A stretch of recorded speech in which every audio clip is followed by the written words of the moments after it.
Please go to the next poll.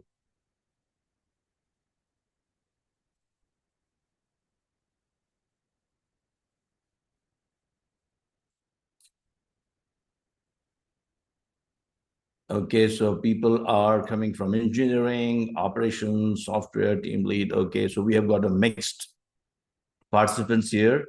And I will try to take an example. So the whole idea is teaching you using an example, teaching you giving a, applying the tools and techniques to a real project. So I'll imagine that we are doing a project. We'll imagine together that we are doing a project, and we'll do a project to improve a process, and we are going to apply some of the tools and techniques. Being a yellow belt, you don't have to actually use those tools. You have to be aware of these tools.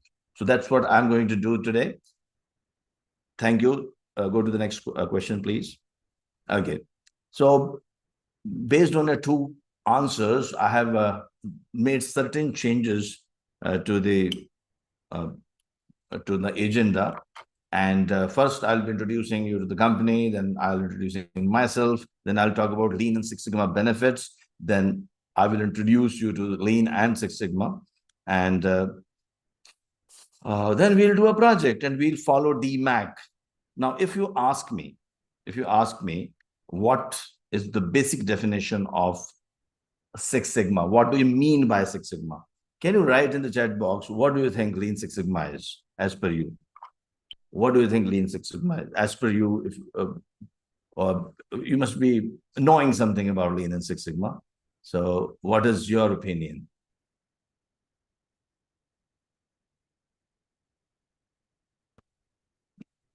Am I sharing my screen?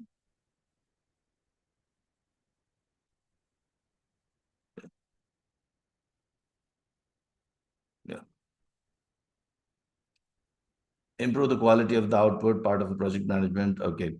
Okay, some people are saying part of the project management. It is, but not always. Not always, yes. Okay, so let me answer this question my way. Of course, you would like to know about me, so I will also introduce myself. And then we will learn about DMAC, and then after that, applications and industries. And depending on how much deep you want to go into the subject, based on your interest levels, if you are okay with a little bit of statistics, I'll check with you. So first 1 hour will be pretty simple. And the next 1 hour, depending on how much you are understanding, I will try to go deeper into the statistical part. So this is how we are going to proceed. So let us introduce the company, and let me. Okay, so these are some of the videos that we see. In order to speed up the training, bits and pieces of some videos I'll be playing, so that a formal welcome, just to welcome everyone, a formal welcome to Anexas and Anexas training program. Hi, welcome to Anexas. Anexas has been consulting and training the professionals in the organizations around the world since 2006, and we have trained more than 150,000 people and consulted for more than 500 organizations, which includes Fortune 100 organizations too. I'm Amitabh Saxena, and I have designed this program based on my 30 years of experience while working in various industries across many domains. The whole Anexas team once again joins me in welcoming you.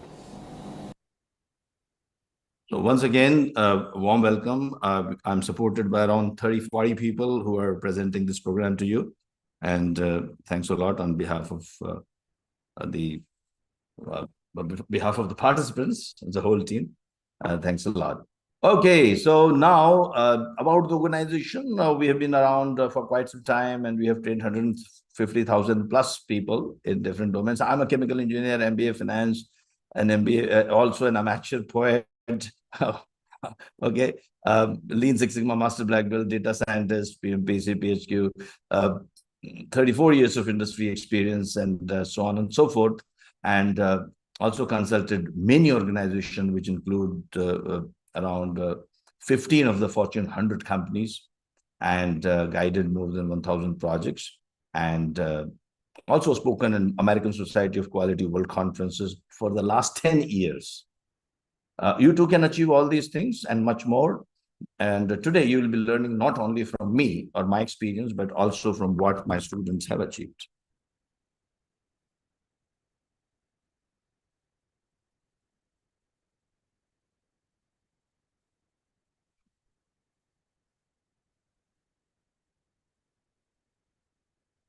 Some of the photographs that I have done training programs worldwide. So these are some of the, you know, different photographs. I take pride in telling that I conducted the first ever black belt training program in whole of Middle East. I was the one who did it in 2007. And apart from that, I have conducted programs for AXA, then Maersk in Denmark, AXA in Paris, and established Six Sigma practice of KPMG in India, and won a lot of awards, appeared on TV shows. Hi, I'm Shekhar This is Suman, and the I business wish to TV show of India, congratulate but all anyway, the lots six. of TV shows, but I'm not going to talk much about it. Spoken in American. On 21st of May 2019, Last year I spoke about how a hospital reduce the hospital acquired infections by almost 90% by using some of the Lean and Six Sigma tools and techniques. American Railways, Indian Railways, Saudi are our clients, and so on and so forth. Written lots of articles, written books. Health Minister of Saudi Arabia has been our participant, Health Minister of India, and National Healthcare Service.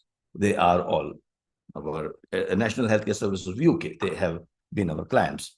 Towards the end, I will talk about that more. And let us start with Lean and Six Sigma benefits.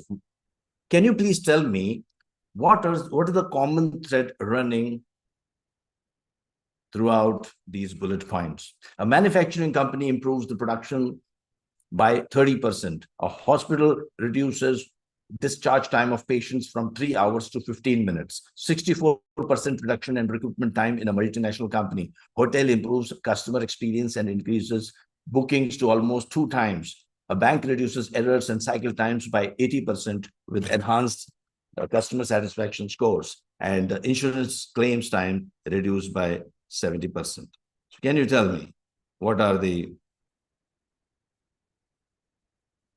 So most of you are right. Yes, it is all talking about improvements, and they are all Lean and Six Sigma projects. They are all Lean and Six Sigma projects. So as per me, I was talking about my definition of Lean and Six Sigma. Lean and Six Sigma is a project approach towards process improvement. What is the definition of a project? Project is a one-time endeavor. Project has a starting and an end. Project has a starting point, and the end means it's alive. It is dead after some time. So what you do in Lean Six Sigma, you are converting the improvement opportunities of the organization into projects. So suppose you want to reduce the cycle time to complete a job is, let's say, 60 minutes. You would like to reduce 60 minutes to 30 minutes. And that's what we have done. Multiple projects, thousands of projects in multiple industries. And all these projects have led to these benefits. Lean and Six Sigma reduces the costs, defects, waste, rework, cycle times, and it improves the quality, production efficiency, productivity, customer satisfaction, capacity, profitability, resilience. And which CEO would not love a person who can achieve all these things? So Lean and Six Sigma is a methodology to improve your processes, to improve your outputs. Now, how would you do that? By following projects approach. And this project has 5 phases. So we will learn about 5 phases using an example. Okay. I will skip this history of Six Sigma because I would like you to learn a lot. But very briefly, if you ask me very briefly, what is the history of Six Sigma, let me very, very briefly talk about it. Improvement projects in the organization by choosing improvement opportunities and converting these improvement opportunities into projects. It all started in Motorola when Bob Galvin, the CEO, took a challenge saying that I would like to improve everything by 5 times in the organization. And he was told about some statistical tools and techniques which Bill Smith and Michael Harry were using to improve the processes. Bob Galvin was so much impressed with what Bill Smith and Michael Harry were doing, he told them to develop a methodology which, if applied to the organizational processes, can improve the processes. So he was particularly impressed with what Bill Smith and Michael Harry were doing. They were choosing improvement projects. Now, what is the definition? As I told you, definition of a project is it has a starting point, it has an end point, it doesn't exist after some time. So Bill Smith and Michael Harry would translate the improvement opportunities in the organization to projects, and applying tools and techniques of statistics, they would find the root causes of the problem, and then after solving the root causes of the problem would impact the organizational bottom line. Both of them developed Six Sigma DMAC methodology. They started training the green belts and black belts. Green belts and black belts were the people who could fight all the quality related problems in the organizations. Six Sigma brought in a lot of benefits for Motorola, and it also won Malcolm Baldrige Award in 1988. Jack Welch of GE was so much impressed with this methodology that he told his employees that you would not be promoted if you are not a green belt. So everyone wanted to be a green belt, everyone started doing projects.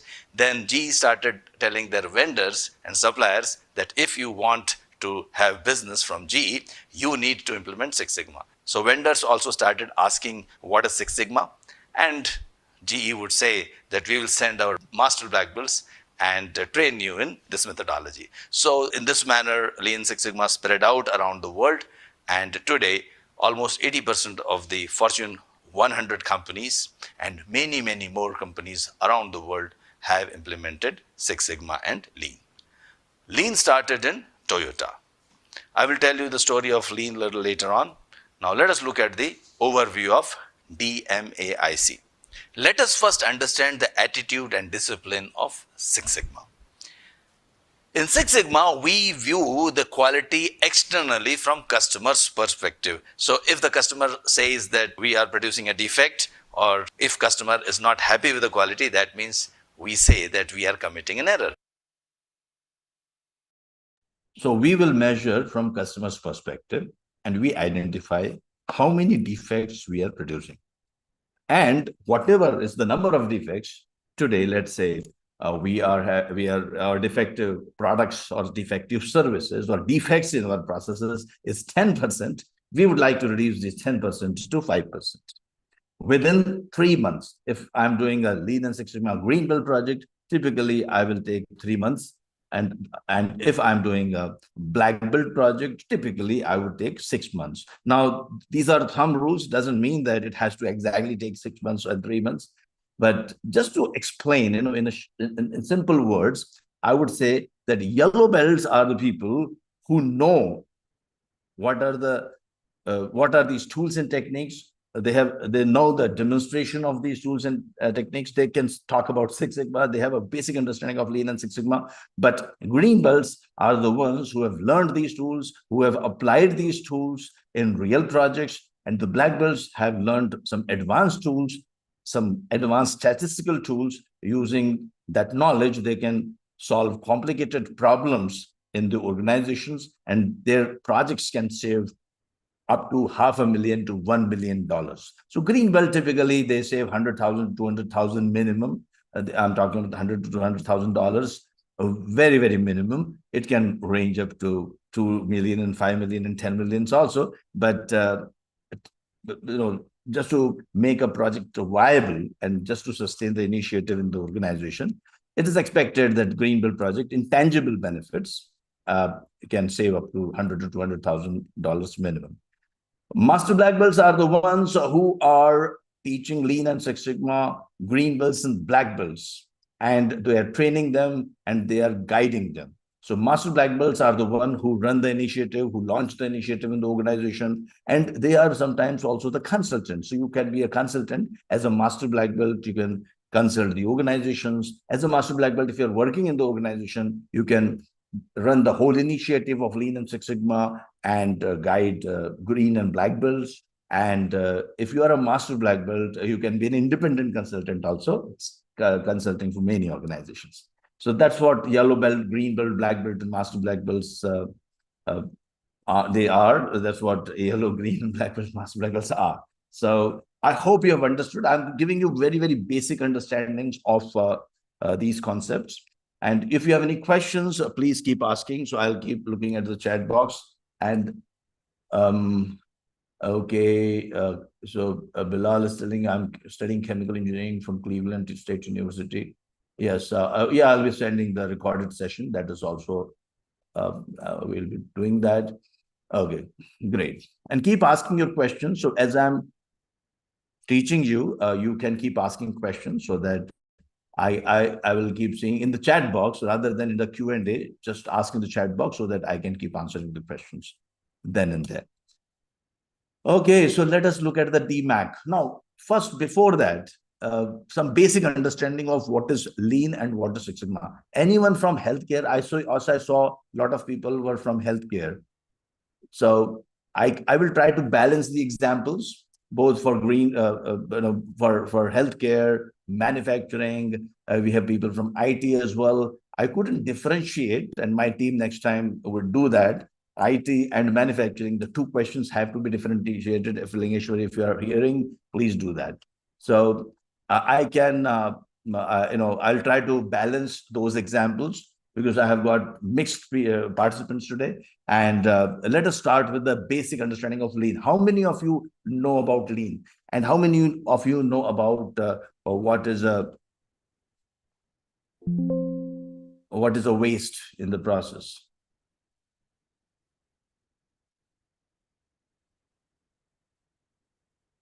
Okay. Just write yes or no. Are you aware of basics of lean? Yes or no?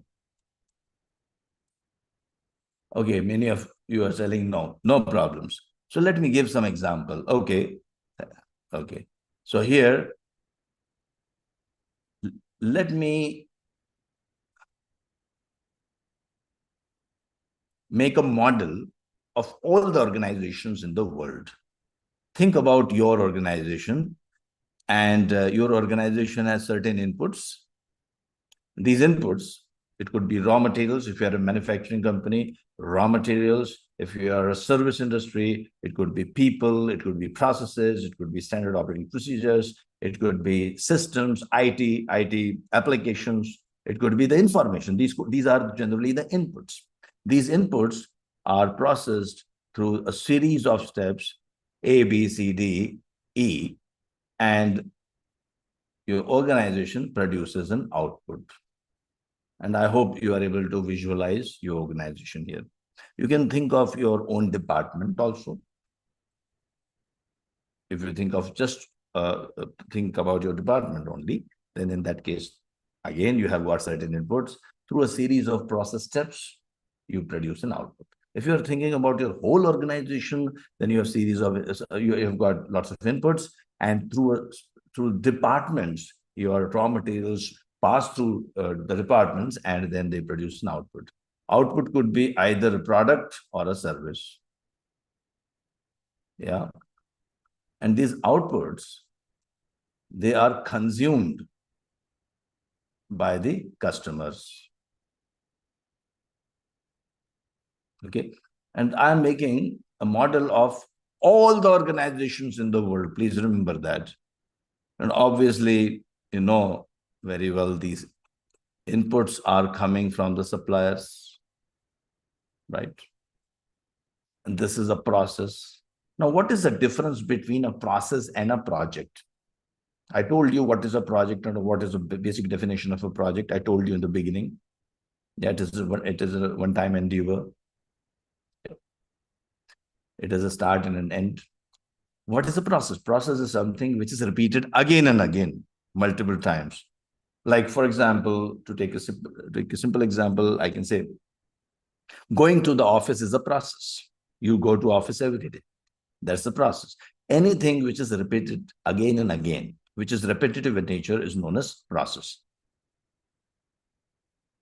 Most of us are indulged in the processes and producing outputs. Now, coming back to the customer, back to this diagram, the customers will give you the feedback. Customers will give you the feedback, and customers will also, you can predict the demand. Sometimes the customer tell you what's their need, or you yourself, you have got a strategy team or a planning team in your company, and you get to know about what could be the predicted demand. Based on the demand which you come to know, and also based on the feedback which you receive from the customers, you inform the suppliers to provide the related or relevant inputs. Yeah, so here suppliers will be supplying you inputs, and these are being processed through the series of steps. Obviously, we call this as a process, and we produce an output, and the customer receives the output and gives the feedback. And this is a stream. This is how the value is created for the customer. This is how the value is created for the customer. See, customer is not very much interested in the product or service. Customer is interested in the value he or she derives from the product or the service. This is the product or the service. All of us are producing either a product or a service, or sometimes both product and service. Suppose you are in manufacturing organization. Let's say you are manufacturing chocolates. So the product you are producing is the chocolate. And suppose you are a banking organization, the services that you are providing, say accounting services, banking services. If you're a hospital, you are providing treatment. If you are a police, I saw a police officer as well. So you are providing security. Yeah. So this is what an output is, either a product or a service. And the customer is deriving a value from your product or a service. So suppose you are manufacturing a car.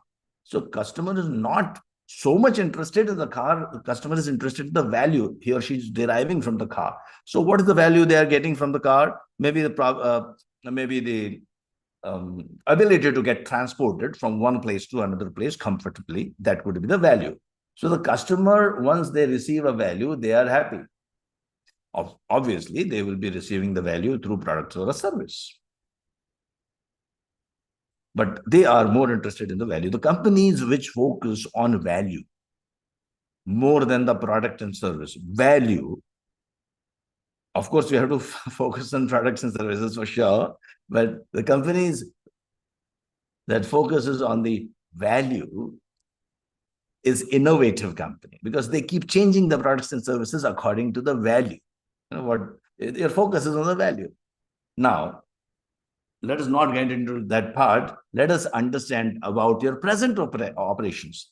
You are producing certain products and services. Obviously, you are providing value to the customers through products and services. Customer, how does it he or she measure? The customer measures your quality of services through, we call it measures. What cannot be measured cannot be improved. What cannot be measured cannot be managed. You cannot improve if you cannot measure. These measures are known as CTQ, critical to quality characteristics. CTQ, critical to quality characteristics. And every product or service has those CTQs. Some of the very, very common CTQs, I would say, present in almost all products or services are, one is cycle time, time taken to complete an activity. Then we have cost of producing that product or a service. And one more, which is errors or defects, errors and defects. These are the very common CTQs, which are prevalent in almost all industries, in all products and services. Apart from that, depending on the product or service which you are considering, you have very specific measures. Say, for example, if you are manufacturing chocolates, then some of the measures could be weight of the chocolate. Yeah. If you are in a hospital, I saw a lot of people from healthcare. Let's say you can say waiting time of the patient or infection rate in the hospital. Yeah. If you are in police, the crime rate in the city. So depending on your product or service, you have got some specific measures. Okay. I hope you are with me till now. Now, you have these measures and they're coming from the customer's voice, because customers are interested in this. Please remember, the customers are also your shareholders. your management, apart from the users of your products and services, the customers is one of the important customers is the Sorry to shareholder. disturb you. Can you please plug in your charger? It has very Sorry? low charge. Can you please plug in your laptop charger? It is very low. Thank you.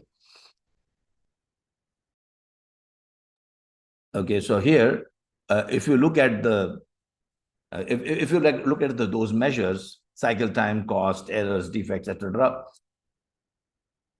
you will have certain specifications set either by the customer or by the experts or by your management. So we have specification limits. Please remember those words, specification limits. Specification limits means cycle time should be, let's say, less than 60 minutes. Yeah. Cost should be less than, say, $50 per unit. Yeah. Error should be less than, say, 0.5%. Defects, errors. Weight should be between 100 plus minus 3 grams. Yeah. A weight of a chocolate, let us say. Waiting time in a hospital or in a bank for the customer should be less than 15 minutes. So I hope you're understanding crime rate should be this much per million of population. Yeah, infection rate. So I hope you understood. These are the specifications. And then comes the performance of your process. Performance of your process. So let's say the cycle time of completing a job in my company is on an average 70.5 minutes. So I'm really not doing pretty well. This calls for an action and I will do an improvement project. Cost of producing a unit is, say, $40. I'm well within the specification limits, so I'm happy. I'm fine. I'm not so happy. I can still further reduce the cost, but still right now, maybe I'll not choose the project there. Error and defect percentage is 2% today. I would like to reduce it from 2% to 1% and subsequently 1 to 0.5%. So I can take 2 or 3 series of projects. Okay. My chocolate weight, is varying too much. Instead of 100 plus minus 3, it is going 100 plus minus 5 grams. Then I need to do a project. So you choose these projects and give these projects to the green belts and black belts in the organization. And then they make a project charter. They say, okay, today I'm here. My cycle time is 60 minutes and I like to reduce it to 30 minutes and so on and so forth. That's how they do the project. That's how this whole infrastructure works. Let me, because many of you are from different industries, probably it is a good idea to show you before I go a little bit more deeper, how the Lean and Six Sigma is implemented in the organization. Let me show you the, I'm just jumping towards the end of the presentation because I saw, see, I keep changing my agenda, right? I'll teach you everything, all the topics, only sometimes the sequence keeps changing depending on your initial inputs. You answered some poll questions. So based on that, I'm just, taking this part a little bit ahead of schedule. I'm telling you how Lean and Six Sigma is implemented in the organization. Before I go to the DMAC, I was telling that, project follows 5 phases. So before I go there, let me tell you, how would you implement Lean and Six Sigma in an organization? And I have implemented Lean and Six Sigma in hundreds of organizations in my 35 years of journey. I told you that. So what we do, and I'm going to tell you the ideal way of implementing Lean and Six Sigma. I go to the different departments, businesses, and ask the senior management. See, we create an infrastructure. We create a steering committee. If possible, CEO is very much part of that steering committee. Otherwise, the most senior people in that particular, say, on that site or in that office, they are in the steering committee. And we have department heads as the champions, and not necessarily the department heads, any powerful person in the organization. We call them champions who champion the cause of quality and cause of Lean and Six Sigma in the organization. And they choose the projects. They identify some of the improvement opportunities in the organization, and they choose those projects. And once they choose those projects, they are assigned to black belts and green belts. Sometimes only green belts when the organization organization is starting the journey, they start with green belts, they do some simple projects, get some good benefits of $5 million to $10 million from 10 to 15 projects. And then they prove that this really works. You always start slowly. And then after that, in the next wave, you take up some black belt projects. Some organizations go directly for black belt projects, depends on the organization. And in either case, projects are taken up, guided by the master black belt, sometimes external. In the beginning, mostly the master black belt is external. And they take up a project. So how we go about this, we conduct a champions training. Sometimes the senior management training is conducted. I usually prefer doing it for half a day, or sometimes if they are open to 1 day, full yellow belt workshop, which has a game, etc. Like, for example, in Novartis is the largest pharmaceutical company in the world. In Switzerland, I conducted this workshop. So all the senior managers, they are participating, and they're getting convinced using some game. And once they get convinced about that Lean Six Sigma really works, and so once the champions training is done, then they choose the projects in their departments. I also tell them how to select the right projects. There's some criteria. So based on that criteria, you choose the right projects, and then they nominate the green belts and black belts. So let's imagine, I'll take you through the journey of 3-4 companies in that whole, as I tell you, the sequence of implementation of Lean Six Sigma. So people come and they come to the classroom. Your team name, 1, 2, 3. Anti-Muda.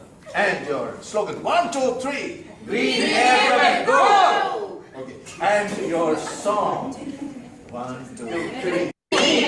Let's go, Lean! Let's go, Lean! We are the champions! We are the team! Wow! Yay! Well done! And your team name, 1, 2, 3. Hola, Squadra!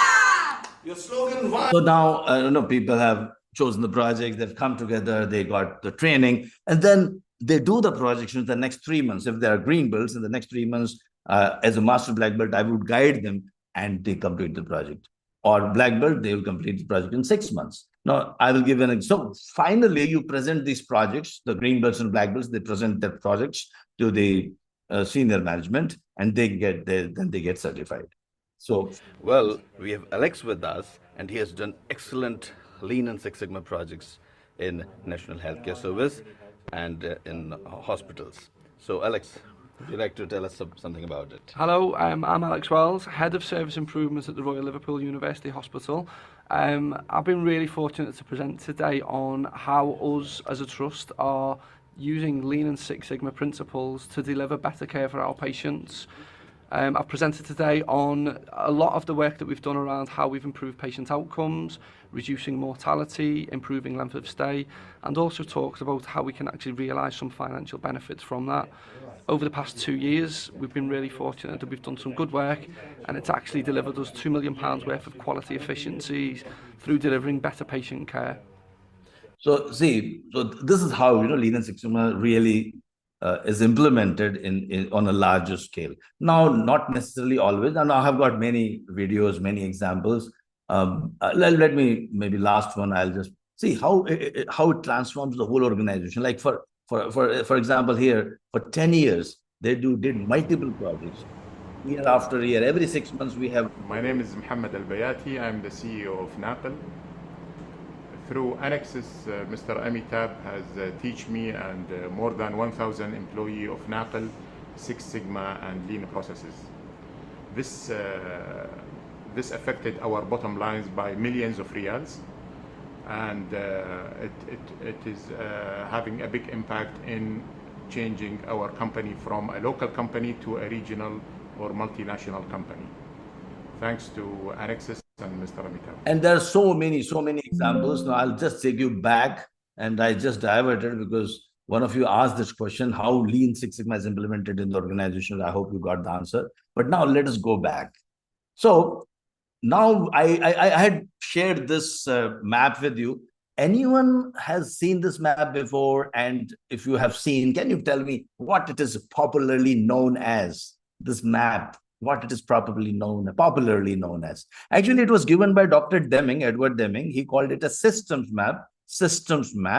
But more popular name nowadays, and you'll hear, nowadays is value stream map. How we are creating the value. So stream of value, how the value is created, like inputs are getting transformed and value is being added step by step, and then customer consumes the product or service and obtains the value. Then they give the feedback, which is also valuable, and the planning, which is also valuable, and suppliers, they provide the raw material, inputs, etc. And this is how the value is created in the organization. This is the stream of the value. So this diagram is known as value stream map. Please remember these jargons. If you're a yellow belt, at least you should be knowing about what is value stream map. So you first create the value stream map. This gives you the systems thinking. Systems thinking means I'm not focused on my department. Suppose I work in department B. If I'm just concerned about department B, and suppose I'm just concerned about my job, you tell me to do 50 things and I complete those 50 things from 9 to 5, I'm happy about it. This is known as silo approach. I'm in my own silo. I'm not having systems thinking. Systems thinking is, even though I work in B, department B, still I'm concerned about what's happening in A, what's happening in C, and what's happening in D. Because I am influenced due to others, and I'm influencing other elements of my value stream map. Okay. Ultimately, the customer, we have to focus on the customer. Customer is going to consume the product or service, and they are going to measure our output based on these measures, which they have specified with the specification limits. But in order to satisfy the customer, I need to have a systems thinking. Just to give an example of systems thinking. Suppose your demand, I'm taking a very simple example, demand is 6 customers or 6 units per hour. 6 units per hour means 10 minutes. Every 10 minutes, you are having a customer. You need something. You need an output every 10 minutes. Now, suppose you are producing cars or you are treating patients. See, all the examples are applicable equally to all domains. So I would rather not keep on giving examples of manufacturing and services and banking, etc. I'll just stick to one example. When I'm giving one example, just try to project it to your industry as well. So whatever is your demand, 10 minutes, every 10 minutes, your product is in demand. It means 6 units per hour or 6 patients per hour. This is what your demand is. Now, if you just do a little bit of calculations, that means what's happening every 10 minutes, the customer is coming. So if my cycle time is 10 minutes, just try to imagine, everything is 10 minutes. A is taking 10 minutes, B is taking 10 minutes, C, D, E, everyone is taking 10 minutes. You can imagine every 10 minutes, there is a sort of a jump of the work in progress from D to E, C to D, B to C, and output is received by the customer every 10 minutes. Customer will never wait for it. Customer is never going to wait. There is no waiting time. Even A will do something in 10 minutes, and that activity is accomplished by B also in 10 minutes. Everything in 10 minutes. There is no waiting time. There is no work in progress. But what happens if this takes 20 minutes? What happens if this takes 20 minutes? What happens? Can you imagine? You will have a work in process. Work in process inventory. You'll have waiting time. Here you will have waiting time. And C is idle. C is idle. 10 minutes, they are idle. Because this is taking 20 minutes, 10 minutes idle. So what will be the solution here? Put 2 stations of B. If you put 2 stations of B, then the line will be balanced. So all these things will come into your mind when you are thinking about the system, not thinking about your own department, because the ultimate goal is to satisfy the customer and not worry about your department or your job. You have to satisfy the customer. So system thinking can deliver the ultimate satisfaction to your customer. And customer, please remember again, he or she is not only the user of your product, but also the shareholders and the government and even the society. They are all your customers, and you have to satisfy all your customers. So I just gave an example why systems thinking is important. Because what might happen, one more thing, one way of improving this process could be I speed up B. I can speed up B. Instead of having two workstations, I can, instead of 20 minutes, I can automate that process. Then again, systems thinking will lead me to reveal this fact to me that I need to just automate B. Don't worry about automation of D and C. It may happen, sometimes you usually would have seen that a department manager of D attends some conference somewhere, and he finds some automation, great automation can reduce his or her process from 10 minutes to 2 minutes.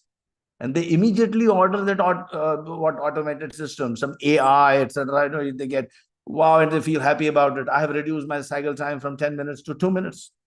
So you're so happy. But the customer is not happy. You are producing inefficiency. You are producing waiting time. Here, waiting time. You finish the job in 2 minutes, 8 minutes, you are idle. This means, as per lean, and also Six Sigma concept, you have wasted their automation was a waste. Yeah. I hope you are understanding. Please let me know. Please let me know if you're able to understand my logic. Yeah. And similarly, yeah, so some of you are telling, can you give an example of engineering works? This was engineer work. Think of your engineering workshop. Okay. It's the same thing. I'm talking about a concept, and this is applicable everywhere.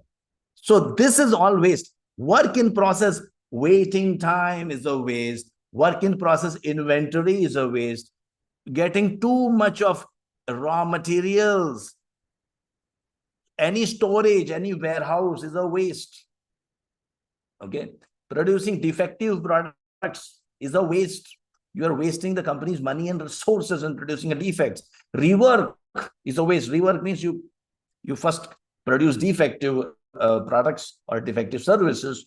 You made mistakes, and then you are reworking on it to correct it. That means you are wasting the resources of company. Why would you do that? Do it right the first time. Anything starting with review, revision, rework, they are all waste. So there are 7 or 8 types of waste. Now I'll go back to my initial presentation. Yes, let's go back. Yes. So I was telling you. Now I'll be able to explain the slide to you in a better way. On the left side of the slide, please focus on the left side. There are typically 7 or 8 wastes in a process. These are not the waste which you throw in the dustbin. These are the hidden process waste. They're present in the processes. You have to reveal those wastes as a lean professional, as a Six Sigma professional. You will be able to reveal. Lean is about reducing the overproduction waste. You're producing more, storing capacity, it is waste. Storing too many materials, producing unnecessarily is waste. Waiting time, unnecessary transportation, over-processing, inventory, rework, rejections, underutilized resources, they are all waste. They are all waste. Okay, so I hope this part is clear to you. Mapping the processes, identifying these wastes in the processes and trying to reduce them will definitely reduce the cycle time, reduce the errors, and applying concepts like Pokayoke, etc., which is mistake proofing. Mistake proofing means, Pokayoke in Japanese means mistake proofing. Even by mistake, you cannot commit a mistake. So applying those concepts and reducing the defects in the process is what is called as a lean. And everything is done using projects approach. As I mentioned in the beginning, everything is projects. So apply projects approach. So first learn the tools and techniques, do a project while applying these tools and techniques, and ultimately achieve the goal of reducing cycle time, improving the production, improving the productivity, reducing the cost, reducing the defects, etc. And that is what Lean Six Sigma is all about. Now, let me talk about up to here. If you're fine, you're not confused, I can then I can confuse you then further. So before I move to this part, okay, better I will move to this part a little later because I was talking about DMAC, you know. So let me, I will talk about the right side, this part, maybe when I go to the measure phase of DMAC. So as I take you through the journey of DMAC, I'll talk about some of the concepts of normal distribution, etc. And this normal distribution, which we are looking at right now, I'm not sure. See, in yellow belt, usually I don't touch. Normally, it is not touched upon in yellow belt. It is not part of the syllabus, but I do that because I don't underestimate your capability of understanding. Many of my team members, many of my other black belts and master black belts, they say, well, keep it simple, you know, when you're introducing people to the concepts for the first time, Lean and Six Sigma, keep it simple as much as possible. I would do definitely that, and I'll try to do that, but some of you might be, you know, might like to learn some advanced concepts also. So I'll try to go deeper for those maybe 10 or 20% of you who are present here. So let me first do a DMAC project. See, every project has got some phases. So DMAC project and Lean Six Sigma, you have got 5 phases. All projects in the world, every project in the world which is done, of course, using the Lean and Six Sigma methodology, undergoes these 5 stages: define, measure, analyze, improve, and control. And typically, you in the define phase, you will use a SIPOC and a project charter. Measure phase, you will be learning about types of data, identify the data to be collected, and a concept of normal distribution I'll introduce you to, and a concept of control charts also I'll introduce very, very briefly. It depends on how much you are understanding. If you just keep letting me know that if you feel that, you know, I'm really complicating the matters, just tell me to slow down, because I want to give you as much as possible in the 2 hours time. That's the problem with me. Well, see, when you join my green belt or black belt sessions, I'm not so fast.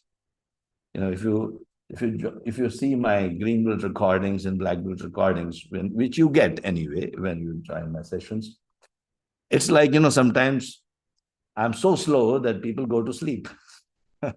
Not joking.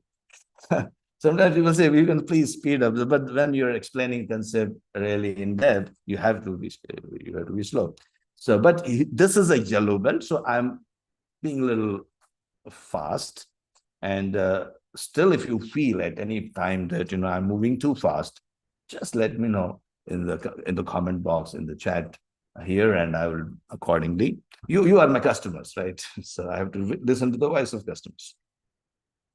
So measure phase, these things we'll learn. Then analyze phase, cause and effect diagram, box plots, scatter plots, a little bit of process mapping, and that's how we will proceed. Now, let us do a DMAC project. Now, because all of you are coming from so many industries, one process I will choose, which I have just changed as you were, I've got many projects to show. So I've chosen one simple project of reducing the recruitment cycle time. Means in an organization, and this project was actually done around 15 years ago. Before that, sorry, because I also changed it. Lean, see, sometimes I have to balance. Let me give an example of lean. I just spoke about lean, right? Let me give some examples of lean concepts, because I spoke about the waste, etc. You would like to see some examples just in case. I would do that. So these are the 7 or 8 wastes which I was talking about. Waste of intelligence means the intelligence of your employees. They are very intelligent, but it is not being utilized. Ideas of the employees are not utilized. You hire a PhD holder and then give him data entry job. That's waste. So that is an example of waste. This is very much present in organizations. Then you have got scrap waiting. This I will always told you. Just an acronym, ISWIM2. If you want to remember those 7 or 8 wastes, you can just say ISWIMTOO. Or there's another popular one, Tim Woods. In US, it is very much popular, Tim Woods. Again, the same thing. If you rearrange them, and muda is waste. Muda is waste in Japanese. Muda is waste in Japanese. I see a lot of concepts were developed in lean. They were developed in Japan by Toyota. So that is why they're taking those names, the Japanese names. So muda means waste. So to remember another way to remember those wastes is downtime. Again, if you rearrange these wastes in a little bit, you'll get downtime or Tim Woods or ice cream too. Either way, whatever you like, you can always remember. So some are the obvious wastes, but the hidden wastes are the ones which we are interested in reducing. And I'm just taking an example of a hospital. So if you take a typical blood test process, see, walking to the OPD, see what is the value patient is looking for? Patient is looking for what is the value from a blood test? They are interested in knowing the health status, their health status. If I do a blood test, what is my value? What is the value I'm trying to derive from this blood test? I want to know the health status, how good I am and how good is my health. Now, you are telling me to walk to the OPD. It is not adding any value to me. Walking to lab, registration, not adding any value to me as a customer. It is not adding value to me. These are all waste. Only 2 steps are adding value. Remaining are all waste. Typically, 98% of your steps, 98% of the time is waste. Unfortunately, it is true. Whatever you're doing in your organization, 98% of the time you are spending in wasteful activities. So I used to say that. Okay. So what you do, and lots of hospitals we have reduced, they've eliminated these steps altogether. Anyways, another example would be like for next 5-6 minutes, I'll talk about take some examples from a hospital, but after that I'll go to my examples of recruitment cycle time, which I was talking about. So very quickly. So 80% of the nurse calls are housekeeping nature. Housekeeping in nature means what? Patient says, my bed cover is dirty, my pillow cover is dirty. No, this is wasting the intelligence of the nurse. Nurse is there to give you the medicine. She'll forget to give you the right medicine if you ask her to do other jobs which are to be done by others. So these are some examples. Some of the case studies are there. I'm not going to go into the details here, but we could double the cardiology lab capacity from 8 to 16. And they are all, I did these projects in US hospitals. And, see, approval is a big waste. Approval is not adding any value. Approval is not adding any value. You have got 10 approvals, 20 approvals unnecessarily, in your process. If you do the process map, unnecessarily you are approving. What is that approver doing? See, someone committed some mistake 10 years ago, 20 years ago, maybe, and you introduce one approval step because you don't want to commit an error. That's wrong. Times have changed. The technology has changed. Change the process. It is easier to change the process rather than changing the people. Changing the people is very difficult. I've not changed for the last 50 years. 55 and 57 years. I met my friend, school friend, after I think 40 years, very recently, and he told me I'm the same person. So it's very difficult to change a person. So don't think that I'll change the person. Changing the process is easier. And the same person, the same set of people will deliver excellent results if you change the process. So whatever process they're following, just change that process and you'll find that suddenly your outputs will improve drastically. And here, so some process change will reduce the waste. Ideally, we should remove all the waste, but it's not always possible. These are some examples of waste: unnecessary motion, unnecessary waiting, etc. Person who's underutilized or overutilized, both are a waste. Equipment which is underutilized is a waste. On a funny note, like cost of 5-minute empty walk, it costs money. Some funny examples. If you see here, just walk to elevator wait, and elevator travel loses approximately millions of dollars for a hospital. If you have got 300 nurses, multiply it by 365 days, so much of losses just because you cannot imagine. So this is the kind of waste is present in our organizations. Uh, I was talking about POCA, if you remember, example of mistake proofing. Even by mistake, you will not burn the ice, or sorry, burn the rice, sorry. And some of the examples of POCA mistake proofing you can think of in your industry also, where you will not commit a mistake even by mistake. We call it POCA yoke, also known as foolproofing. Even a foolish person cannot commit a mistake. So some of the abnormal values will be rejected automatically. Oxygen and nitrogen cylinders cannot be connected to each other because their connections are different. They can't be coupled. The connections are totally different. Even if you want to connect oxygen to nitrogen, you can't do that. That's POCA. Other examples of POCA are given here. But anyway, I was just wanted to give some examples of lean, which now coming back to our project. So we have learned some concepts. We have learned lean concepts. We have learned some waste, etc. Now let's apply. And I have not taught you some concepts like normal distribution, etc., which I will teach you depending on how much time we have. I will expose you to those concepts as we go along with this project. Okay. So you are with me? Yeah. You are with me up to here? Still, people have not people have not left. That's a very good thing. So nice to see that. Now it means that you're understanding. You're understanding my accent also. I hope so. Okay, now let us do a project. Now this project was done by me, guided by me. I didn't see. I'm a master black belt. Master black belt. They don't do the project. They make people do the projects. And by the way, our company is one of the few companies in the world which also conducts green belt, black belt, master black belt. And within 3 to 4 months, you can become a master black belt. We do a project in the classroom. So when you join my online sessions, we do the project in the classroom. The way I'm doing right now, I'm explaining. You're not doing it with me. But when you're joining my classroom, I make you do the project together. We do. I give you all the data. I give you all the case studies from your domain. You are from manufacturing. I'll give you a manufacturing project. Together we'll do. And I will keep teaching you the tools and techniques, and you will keep applying these tools and techniques as you go along. And by the end of the session, you would have completed a virtual project. The only thing you would have not done is that you would have not visited the company. You would have not visited the manufacturing unit or that hospital or that bank or whichever industry you're from. You've still done a project, virtual project.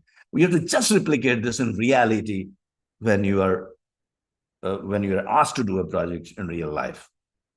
So now I'm going to take you to this project. The idea is to reduce the recruitment cycle time. This certificate is valid in US. Yes, some people are asking, the certification is valid in US. We are accredited by all the organizations, multiple organizations, and this accreditation is valid in US, definitely. We are accredited by AEC, CSSC, and so many. And if you want to appear for some exam, some organizations have got some fancy certifying body. They say, well, I will recognize only this body or that body, although for Lean and Six Sigma, it's not valid. But if in case, sometimes it happens, in case that's the case, you can appear for any exam. See, we teach you the tools and techniques, you appear for any exam. But by the end of this training, you also write an exam, and trust, you can write our exam any number of times. First of all, you will not fail. That is, I can assure you that the way I would teach you all the complex concepts, if you were attentive in the class, you will not fail. First of all, that is very, very, very important.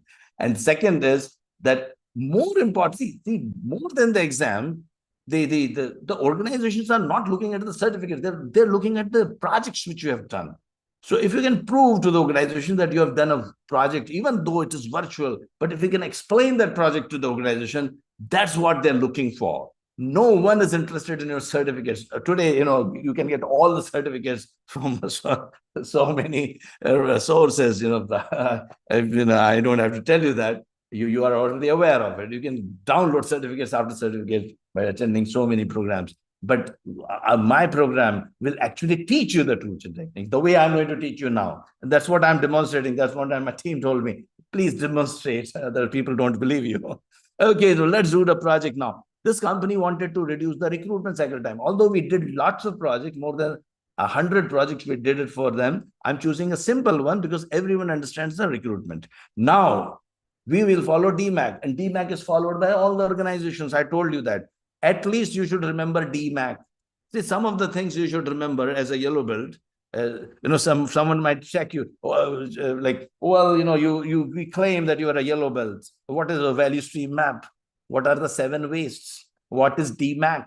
These are all things you should be knowing. And I'm preparing you well for that.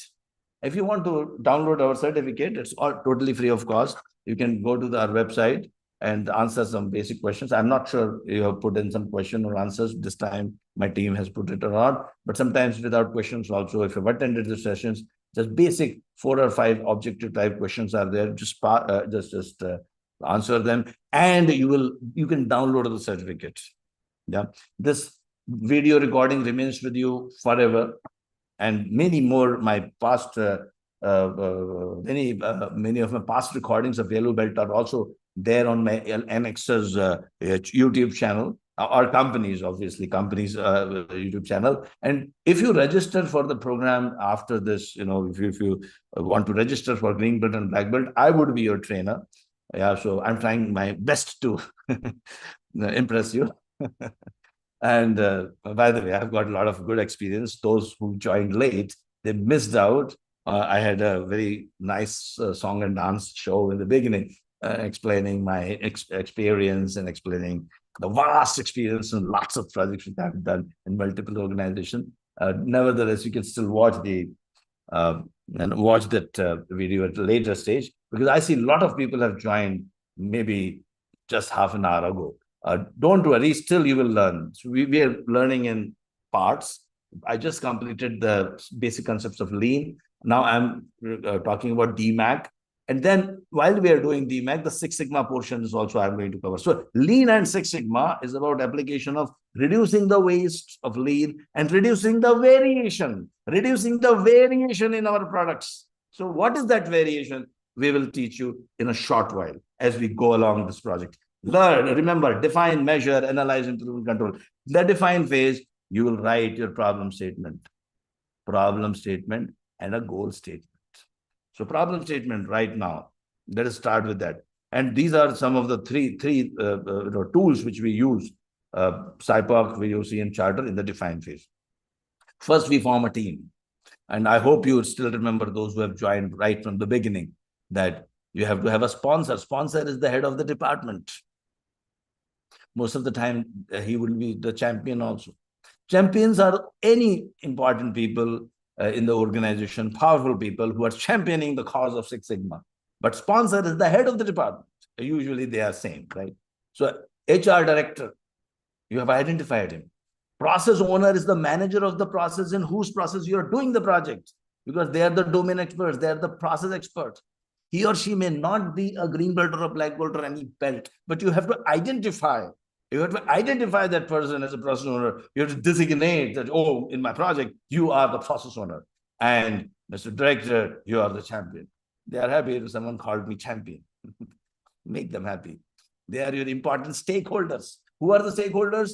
Anyone who is positively or negatively impacted by the project. They are known as the stakeholders. So they are your important stakeholders. And then the people who are doing the projects, they will become your green belts or the black belts. They are also stakeholders. And obviously the great guy who's guiding those people are like me. My name is Amitabh Saxena, for your information. Those who have missed out in the beginning, I am Amitabh Saxena. So I the person like me, Master Black Belt is also an important stakeholder. So all of us will together work towards reducing the recruitment cycle time. And the projects are done in a process. Projects, those who have joined right from the beginning, they know the difference between the project and a process. Projects are done in a process. You are trying to improve the process. And also, please remember, the problems are not in the people. The problems are in the process. Problems are not in the people. Problems are in the process. Once again, I'll repeat just to remind you, and especially for those who joined a little late, this is a systems map. The problems are in the system. Problems are in the process. just to give, let me explain this a bit more, because some people don't understand what is process product. What they're trying to confuse me. Okay. See, let's imagine this is a company and there are 500 people working in this company. Okay. 500 people are working in this company. They go to this building in the morning and they can't come out, let's say morning, they go at 9 a.m. and come out at 5 p.m. Do you think anyone has a target or an objective that today I will commit mistakes, I will ensure that I will get some customer complaints, I'll make sure that I'll do a wrong job? No one has a intention like that. But every day, by the end of the day, you see the organization receives 100 customer complaints, plus minus, let's say 30 customers. Means it were like this. If you draw a chart, you're pretty sure this organization by the end of the day, they will receive between 70 to 130 customer complaints for sure. Look at the last 30 days, 50 days, 100 days, maybe year on year. This is how their customer complaints data look like. Or it is cycle time taken to complete a job. No one says, I will delay today. No one says, suppose the customer wants you to complete the job within 60 minutes. You should complete this job in 60 minutes. But you look at the output of these 500 people, the whole organization averages, let us say 100 minutes, plus minus, let's say 30. And if I go with the same thing, the organization is taking 70 to 130 minutes day after day for the last 5 years, 10 years, 15 years, maybe. This is the way we work. This is the way we work. Although the customer wants how much? 60 minutes. But how much we are delivering? 70 to 130 minutes. And if I change this example to a number of customer complaints, you are almost delivering 70 to 130 customer complaints every day. What does it mean? It means these 500 people have a target. In fact, tomorrow I can predict, day after tomorrow, I can predict, hey, you are going to receive 70 to 130 customer complaints. It's your target.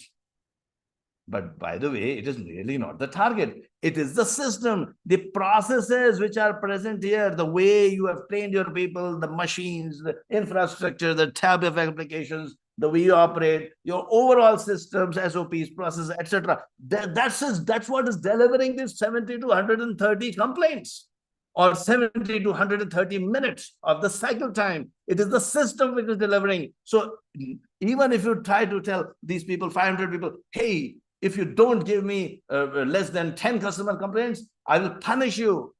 But still, to your surprise, they will deliver 100 plus minus 30. And if you tell them, hey, if you don't deliver me less than 60 minutes, I will punish you. Still, it will not work. Or even if you tell the other way around, if you give me less than 60 minutes of cycle time, I will give you $1 million, my dear friend. Promise them. In the end, they will not be able to deliver, unfortunately. Neither the reward or the punishment is going to help you improve the process. But change the process. Change the process, my friend. Tell them, hey, the way you are doing B, let's change this a little bit. Hey, there is too much of waste here. Change this. Some process changes required. Change the process, and the same people don't have to change the people now. Same people will deliver 60 minutes. They will deliver 40 to 50 minutes of time. Same people will reduce your number of customer complaints to almost 0 to 10. And this improvement, this is what we are looking for. This is known as systemic shift. This is known as shift in the system. This is what we are looking for. And this will happen only through DMAC. This will always happen through DMAC. You have to put some efforts. Just having a meeting and then finding some solutions based on logic, intuition, this is not going to work. In Lean Six Sigma, we say, in God we trust, rest others bring data. In God we trust, rest others bring data. I'm not going to trust you unless you give me the data. I'm not going to trust you unless you show me the data.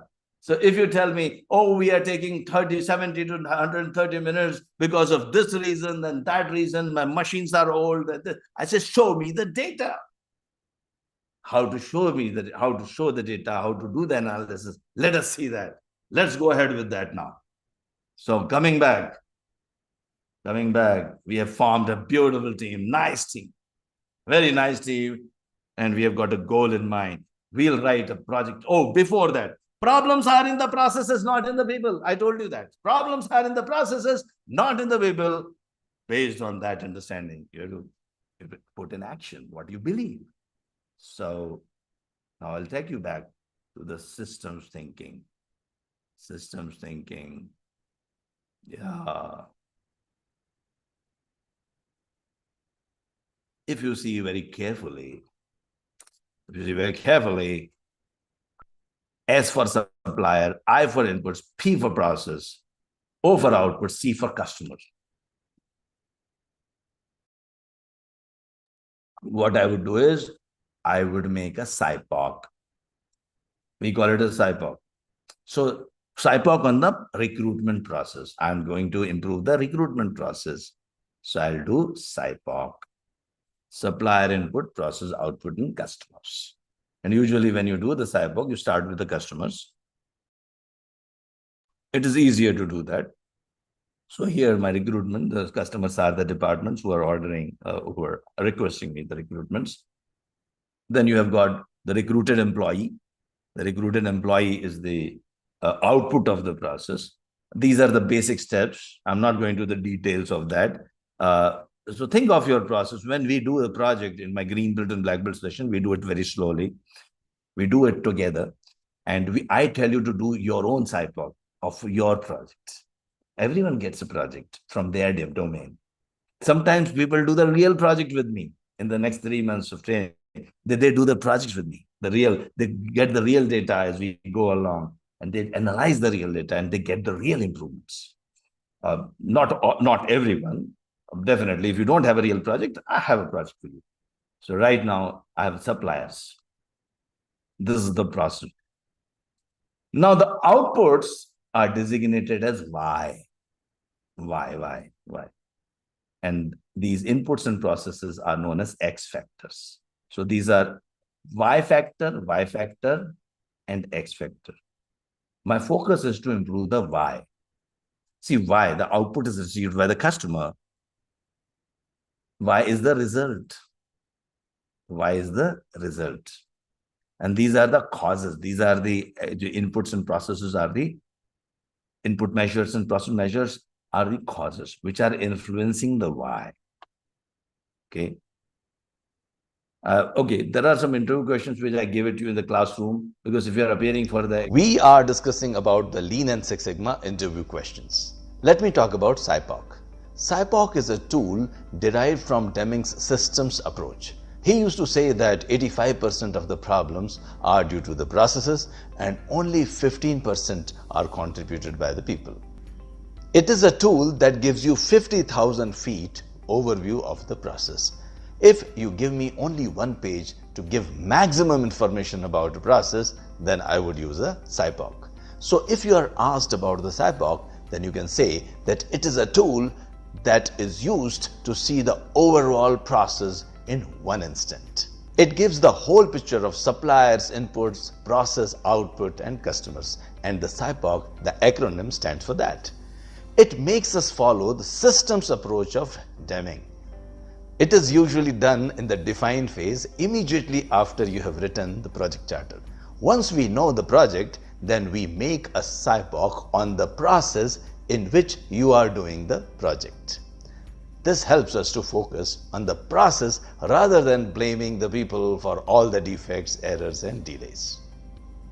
To make a SIPOC, we move from right to left. That means we start by identifying the customers, then the output, then process steps, and the inputs and the suppliers. SIPOC helps us to identify the inputs or the X factors which are influenced. I'll proceed. In fact, these videos are available on our Anexas channel, and you can subscribe to the channel. and you'll get to know lots of stuff, data analytics. Today, as they say, this decade is data analytics. The decade belongs to data analytics. You will learn as a black belt a lot of tools, techniques, which people today call it as machine learning, so-called machine learning. We have been teaching this for last 30 years, 35 years of my career.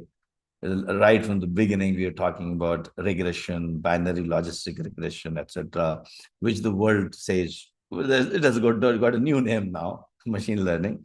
Lean and Six Sigma is data analytics in action. Using data analysis, you get to the root cause. How we can do that? Let's see that. It all depends on the data. As I told you, data, in God we trust, rest others bring data. So typically people say we do not collect data, or sometimes they say I have got too much of data, but I don't know what to do. Or sometimes they say analysis is too complicated. All the excuses are gone now. Everything is gone now. So to understand that, let us first understand. Okay, do you agree with that, with this the statement that some data can be measured and some cannot be measured? Do you agree with that? Do you agree with that? My team is, of course, putting some links there, YouTube links. Those who are very good students, they can download those links somewhere, in your, wherever you want to download, or at least store these links, because they're very useful links.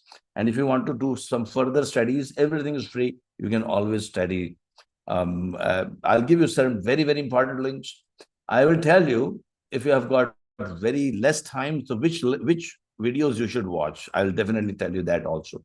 Ideally, you should watch all the videos, but all these videos are available on Anexas channel, and you can always subscribe to that. Subscription is totally free. Yeah, so coming back, some people are telling people, oh, you believe this sentence, that a statement that some data can be measured and some cannot be measured. Unfortunately, that is not true. There are 3 rules. First rule is you can't improve if you cannot measure. And second is you can measure everything. Now you'll ask me, how can you measure everything? So I'll tell you now, how can you measure everything? So I'm going to give you the trick today to measure everything. There are 2 types of data, continuous data and attribute data. Most of the time, we are aware of continuous data and we equate the capability to measure with the continuous data. Like time taken to complete an activity. Now, typically, 30 to 40 sample is good enough for continuous data. It will give you the full information about your process. Population size could be anything. 1,000, 10,000, 1 million, 1 billion, doesn't matter. 30 to 40 samples are good enough. Attribute data is categorical in nature, qualitative data. Good, bad, male, female. Typically, 200 to 1,100 samples are good enough. Now, some of you might have got confused. So let me simplify this.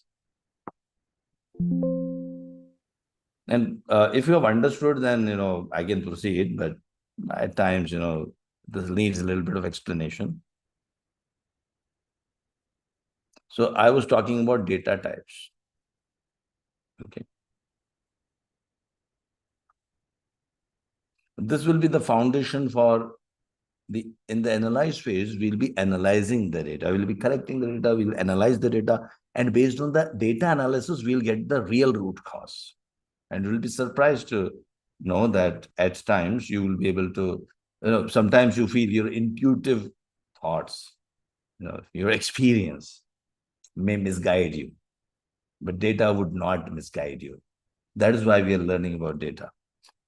So I was talking about there are 2 types of data, continuous data and attribute data. Because I'm writing fast, my handwriting is not so good. Otherwise, my handwriting is very nice. I can write like this also. But because I'm writing too fast, excuse me for that. Now, continuous data is something which can be represented on a continuous line. If you go back to your mathematics class in school, your maths teacher would have told you there's something called number line, minus infinity to plus infinity. Any point, any number on that line, on that continuous line, is continuous data. Means continuous data can be represented on a number line. Say, for example, age 23.5 years. Yeah. Time taken to complete an activity 60.2 minutes. Yeah. My recruitment time 50 days, 50.2 days. Yeah. And what else? Weight of our chocolate, 100.2 grams. So you see that, you have units and you have a decimal points also. Yeah, possibility for decimal point. Now you have attribute data. Attribute data, you have got something which you feel cannot be measured. Yeah. Something you feel cannot be measured. Let me take, let me take help of video, because it will be, and by the way, these videos will be given to you once you join my sessions. Hi. Videos are part of my program, and yeah. Now, let me tell you, how can you measure anything? There are two types of data, continuous data and attribute data. So these are some examples which we just saw continuous. Let me explain the attribute data. 120.3 days. These are all continuous data because they all have a possibility of a decimal, means they can be expressed in decimal points, and also they all have a unit. Now let us talk about attribute data. Attribute data can be expressed in categories, and categories can be counted. Say, for example, if you want to measure happiness, so easiest way to measure any attribute data is to create a category, and if possible you can create a binary category. A presence or absence of that attribute can be one of the simplest categories. So if I take the example of happiness, two categories I can create: happy, unhappy. So if I want to increase the happiness in the employees in the organization, then I can always count how many employees are happy. Let's say 60 employees are happy and 40 employees are unhappy. I can express this as proportion. That means proportion of happy employees in my organization is 0.6 and proportion of unhappy employees is 0.4. And it can also be expressed as percentage. Now this proportion or percentage, they don't have a unit. And a count like 60 employees, I can't have 60.1 employees who are happy. So the count will not have any decimal point. So this is what. So please remember, I just measured happiness. Now someone may say, how can you subjective? I don't agree. By the way, you may not agree, but see, your competitor is measuring. Your competitor is already measuring the customer satisfaction, happiness, etc. Even, some of you might be aware, many countries have happiness minister. They measure happiness on a daily basis. Like Dubai, I have an apartment in Dubai as well. So Dubai, they measure happiness on a daily basis. They check the happiness index on a daily basis. And if they see there's a fall in happiness, they take an action. Anyway, so here, happy, unhappy. What continuous data and attribute data is. It is very important to know the difference between continuous and attribute data. And it is very important to understand what is continuous.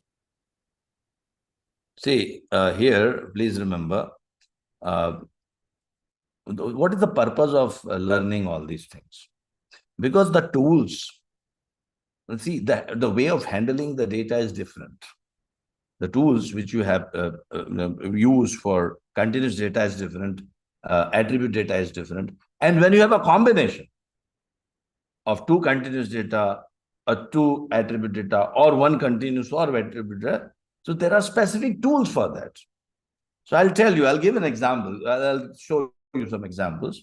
But before that, before I move, just now, okay, what is some people might be, proportion might be a difficult thing for understanding for some people. Data and what is attribute data, because the tools which you are going to use in. Wait. Okay. So here, proportion means portion out of one. In the measure and analyze phases. they depend on. So let me explain this part. See, this is your portion in 1. If this circle is 1, so 0.6 belongs to happy and 0.4 belongs to unhappy. World is habitual of using percentage. Percentage is nothing but the same thing. The circle is 100. So the 60 belongs to happy and 40 belongs to happy. Now today I am at 60% happiness. And I can take up an improvement project in the organization that I want to increase to 80%. That becomes a DMAC project. There are a lot of organizations we are doing, a lot of black belts and green belts being guided by me. They're doing these projects in the organization. We have got I have a repository of projects from different industries, which you'll be receiving when you join my training program. And it's a serious program. It's like, it will make you the master. If you stay with me for, usually we do this on weekends, and you can join weekends or you can join evenings also. And if I've got too many participants from US, so then I get a US batch as well. Because most of the time, I'm a permanent resident of Australia, but most of the time I spend in Middle East, in India, and sometimes Europe. So my time zone might be different. So in that case, I do a specific time zone, a specific training for US as well. If we have got larger number of people from there. Otherwise, most of the times are typical evening sessions in the Asian zone or European zone. Evening sessions, we have 2 hours of session every day. Or you can join weekend, Saturdays and Sundays, 8 hours. Or you can also join all those sessions any number of times. Means once you are our student, you can join our sessions. You can repeat those sessions any number of times, whenever you feel like. Some people have attended my sessions after 15 years. They wanted to revise it. But they attended that. So I've been teaching for the last 25 years almost. Right from 2000. First 10 years, I was in petrochemical industry. I did not tell you my story in the beginning because I wanted to jump directly to the learning part. But just to take you back. So I've got a vast experience and I can really help you do real projects and take you through this whole journey of green belt and black belt in a better way.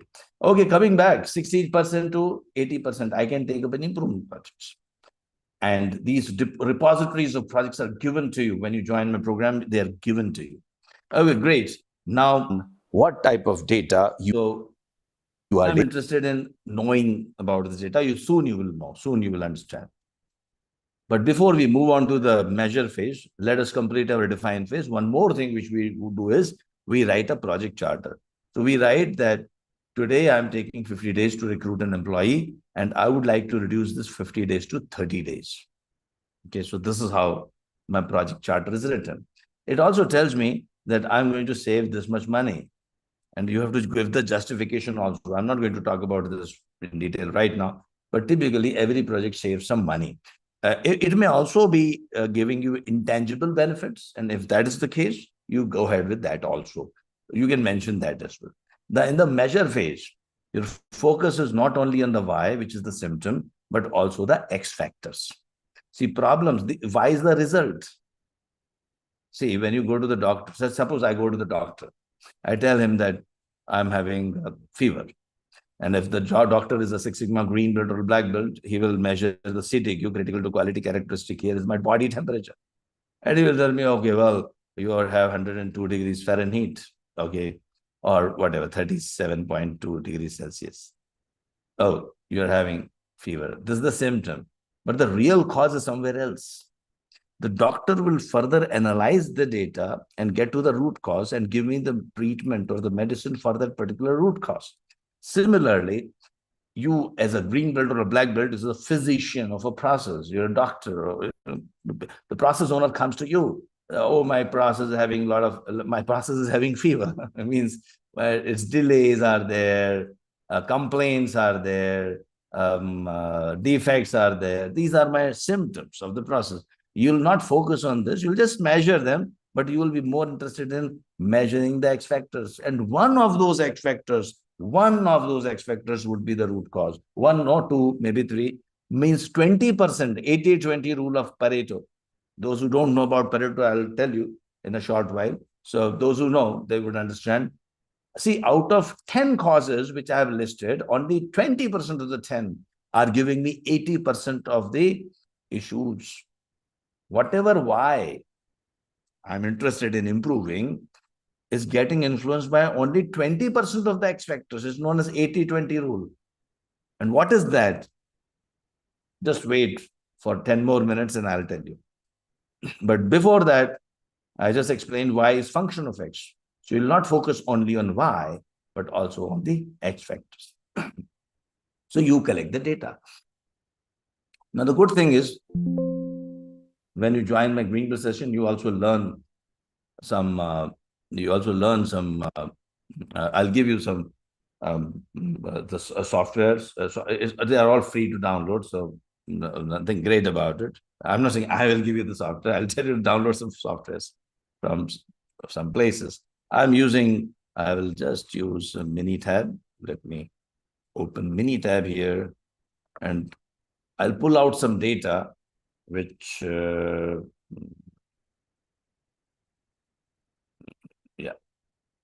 recruitment time, cycle time from one of my clients, and the same data, I think same client.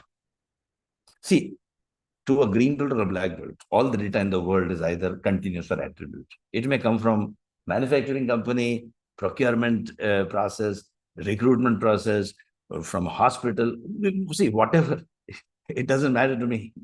My treatment of this data remains the same. So I've just pulled out some data here. Now, don't worry about which buttons I'm clicking as of now. In the 3 days of training program of Green Belt, I train you everything. I teach you everything, and we do practice together. So this data is continuous data. If you remember, 52, these are all continuous data, right? Now you'll say, what is attribute data? I'll show you attribute data. This is attribute data, like types of hiring, expat, local, job description, available, not available. These are all attribute data. So you can easily identify what is continuous and what is attribute data. So in the measure phase, you collect the data. So they collected the data, team collected the data. And now, the first thing which you do is make a histogram. Okay, so here I took the help of the video, so I'll just put the attribute, category, count, and proportion, if you still remember. And customer satisfaction I want. Because category could be very happy customer and unhappy customer. I can have 3 categories also. And let's say 60, 40, 0.6, and 0.4. See, whenever you are dealing with continuous data, and you are interested in independently, you are interested in knowing about how I'm performing. You'll make something called histogram. Histogram means something like, looks like this. It is given, it's coming from the 16th to 17th century. There was a guy called Gauss, Carl Friedrich Gauss. He gave us a Gaussian theorem. He says that, and he found in 17th century, without any laptop or computers, look at his genius. He found that all the repetitive data in the world, it follows normal distribution. What do you mean by that? Suppose you collect the data of recruitment cycle time of your process, and 30 samples is good enough to make a meaningful histogram. And he said, and he's so true, he's so correct, and this is so true, he found that most of the time, the process, you'll get values. If your average is 50, then you'll get a value of 50. Most of the time, you'll get, your recruitments will be happening with 50. Then some of them will be a little away from 50. Some of them will be below, or some of them will be above. So this is true for all repetitive processes. So this is the frequency chart, sort of frequency chart. So most of the time, it will be 50, then something. And these values, whatever these values are, you can easily get these values by just collecting 30 samples. And you'll get this value and you'll find the natural variation of your process. And he called this as natural variation.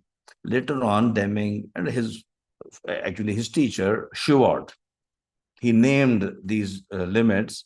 These limits he named as lower control limit and upper control limit. Control limit, please remember, control limit, not the specification limit. Please remember, those who are with me right from the beginning. And if you're not, you can always watch my video later on. See, I was talking about specification limits. Specification limits are set by the customer. We also call it as voice of customer. The customer is telling you, give me below 60 minutes. Now, this is known as voice of process. My recruitment cycle time process, I collected the data, and it's telling me that I'm going to behave between this and this. And he, Mr. Goss, he found one more interesting thing, which is very, very interesting. And it revolutionized the mathematics that time and also application in the industry application has got, everywhere it has got an application. He said that if you collect the data, if you take the average means average of the data, 30 samples only, you also find out something called a standard deviation. Nowadays, it's very easy to find standard deviation using your Excel sheet or using Minitab or so many softwares are there. But there is a formula if you want to learn about the formula and that how it is derived, etc. You're like so much mathematical oriented. You can watch my video, which I'm giving you in the chat box. You can watch that separately. And you will satisfy that hunger of the knowledge if you've got that much.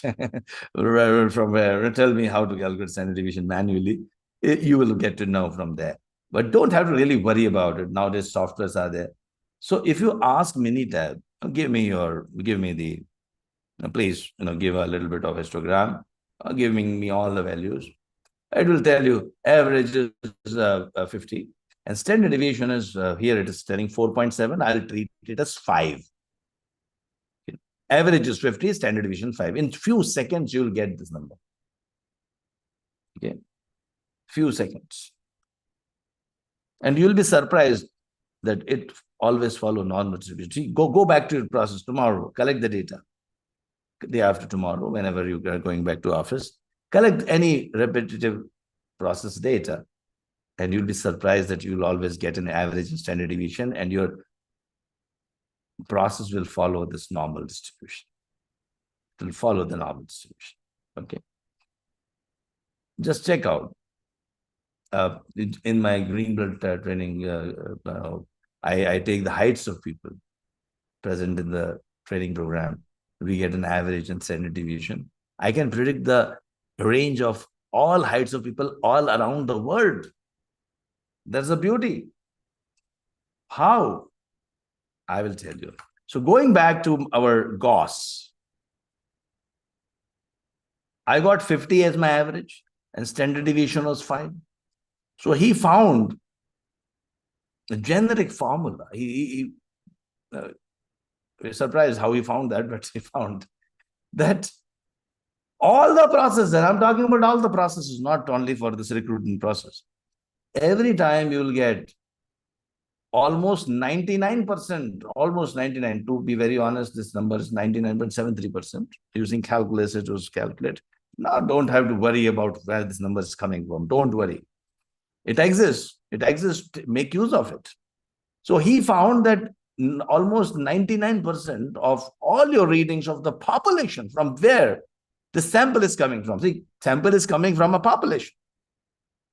I can predict about the whole population using these 30 samples. Let me apply this to our process. So here, it is 50, and I hope you are still with me. I hope. I'll seeing people running away now. No, I hope you are still with me. Are you understanding? Just let me know. Is it complicated? If it is complicated, then let me know, because normally in yellow belt we don't talk about all these things. We talk about this in black belt sessions. Very. I'm taking you little bit too much deep. It's a risk sometimes. In the yellow belt, usually this much of depth is not required, but I'm taking my risk. So yes. So how would I? Let me calculate. It's 50. 1 standard deviation, 2 standard deviation, and 3 standard deviation. Here, -1 standard deviation, -2 standard deviation, and -3 standard deviation. Okay. So plus 1 time standard deviation will be what? 55. Plus 2 times standard deviation will be 60. And plus 3 times standard deviation will be 65. Here, 50 minus 1 time standard deviation will be 45. This will be 40, and this will be 35. Yeah. Now, because I have taken 50 as the average and standard deviation is 5, the software has got, or application has got, the luxury of using decimal points and do the calculations. So I can even ask the software, calculate my, we call it as limits, and lower control limit and upper control limits. Means this is my voice of the process. This is the voice of my recruitment process. As if recruitment process is telling me, hey, the way you recruit your people, the way SOPs are followed, the way you give your approvals, etc., the way you behave collectively, I am going to give you the recruitment within 35 days to 65 days. 35 days to 65 days. These are my control limits. Your process is telling you. Means I can predict that lower control limit, minimum you will take 35 days to recruit an employee, and maximum you will take 65 days to recruit an employee. So if I'm sure, pretty sure, if I give a recruitment job to my recruitment team today, maximum they will give me a person within 65 days. Because 99% of the time you'll find our process behaving like that.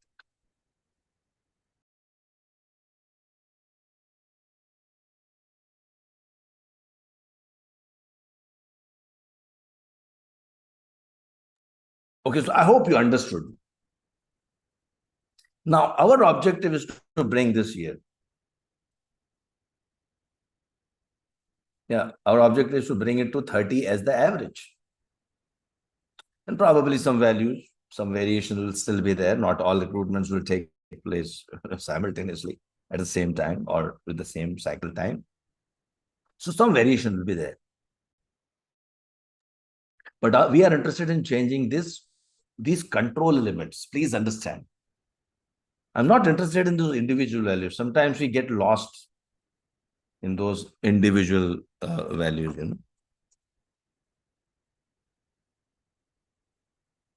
The whole idea is that is why we are doing a DMAC project, right? Now, we have software, luxury of a software, so I can do all these things very easily. I can ask, please give me the control limits. And I can get the control limits.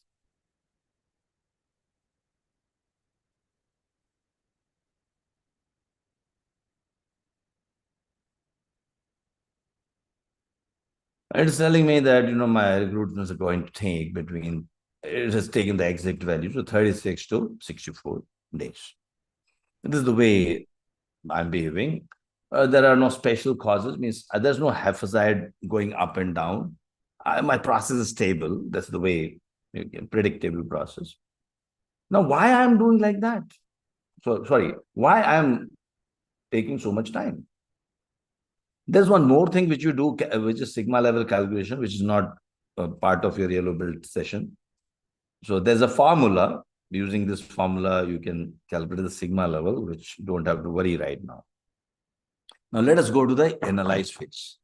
In the analyze phase, you can follow 2 doors. Process door or data door. Process door means you'll map the process, do Gemba walk. Gemba means go to the field, go to the workplace and identify the value added or non-value added steps, which is known as waste. Non-value added is known as waste. We learned about waste, right? You identify the waste in your processes and try to reduce them. In the data door, you identify, you brainstorm on all the possible causes. Brainstorm on all the possible causes.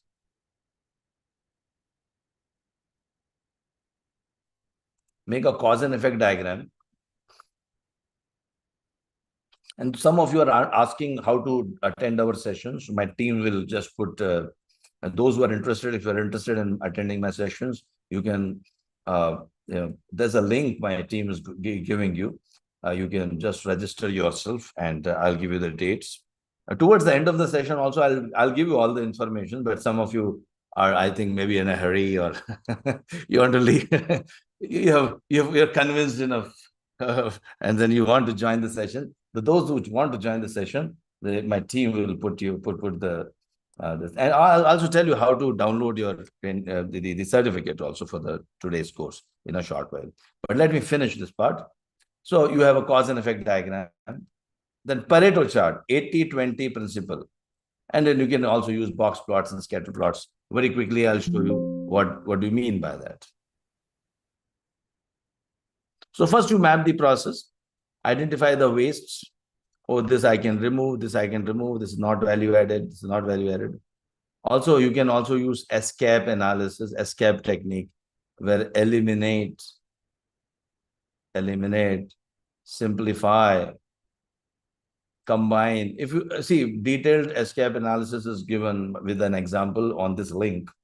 You can, my team will put escape analysis link also. So eliminate, can I eliminate the process steps? You have to ask 5 questions. You have to ask 5 questions on every process step. Can I eliminate it? Can I simplify it? Can I combine it? Can I automate? Or can I make it parallel? The detailed steps are explained in my video, which is given here. So you can come out with a new process. And going for the cause and effect diagram, you invite all the people in a room, ask them to brainstorm, following some brainstorming techniques. I give you the rules of brainstorming also. You should not evaluate during the brainstorming. Ask people to write whatever comes to their mind, and they have written down.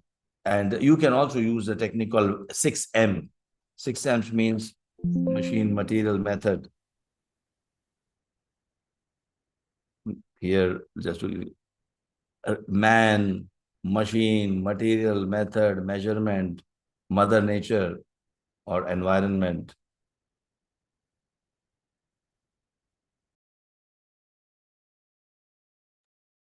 Okay. And nowadays, making cause and effect diagram is very simple. Fishbone diagram, also known as fishbone diagram. So we brainstormed on all the possible causes without any prejudices, without any putting any brakes on our thoughts. These are all the possible causes. Now, apply 80-20 rule, Pareto's principle. See, not all the causes are responsible for equally for your why. This is your X factors. The causes are your X factors. And the delayed recruitment, this is the output, is the why. 80-20 rule states, given by Pareto, Mr. Pareto was an Italian economist who found that 80% of the land in Italy was with 20% of the people. 20% of the people owned the 80% of the land, or 20% of the people had 80% of the total wealth of Italy. This he found that was applicable to everything, like 80% of the crop production was coming from 20% of the crop types. The senior management will tell you 80% of your revenue in your company is coming from 20% of your customers. So suppose you have 10 customers, 2 customers are giving you 80% of the revenue. Similarly, 80% of the revenue is coming from 20% of your products. Suppose you have got 20 products. 20% of 20 is 4. So 4 products are delivering 80% of your revenue. Just go and check. This is very much true. Now, this same thing is true in our example also. So 80% of my delayed recruitments are due to 20% of the causes. So I may have 10 or 20 causes. I have 20 causes, but only 20% of 20 is 4. So 4 causes are really contributing more. How to do that? How to find that? Well, I have to do a Pareto analysis. I can do, these are all the causes, and how many times these causes were observed, giving my delayed recruitments. So when you do a cause and effect diagram, Pareto chart, see, everything is few clicks. I'll not explain how to do Pareto slowly, manually. I'm just showing, the idea is to show you the glimpses of, what are the capabilities of a green belt or a black belt. You can just see that assessment time, job description not available, approval time, and types of hiring. These are some of the main root causes which are responsible for my delayed recruitments. Apart from that, there are lots of others, but they're not contributing too much. So 80% of the contributions are by these 20% of the causes. Out of these 20, only 4 are responsible. So I'll focus only on those 4. Okay. Okay. And then I'll focus on those 4. I can further, if you want, I can tell you more. I can further validate. I can further collect the data. Is approval time really affecting my recruitment time? Is job description availability really impacting my recruitment time? So I collect the data. What was the approval time for this particular recruitment? Job description was available or not available right in the beginning? What type of hiring it was? What was the assessment time? And what was the recruitment time? And when I want to establish a relationship between, like, I want to prove recruitment time is affected by the approval time. You delay the approval, it will delay my recruitment. Is it so? Well, let the data prove it. So when I'm dealing with continuous and continuous data, both are continuous data, if you remember, approval time and continuous data, I will use a tool called scatter plot.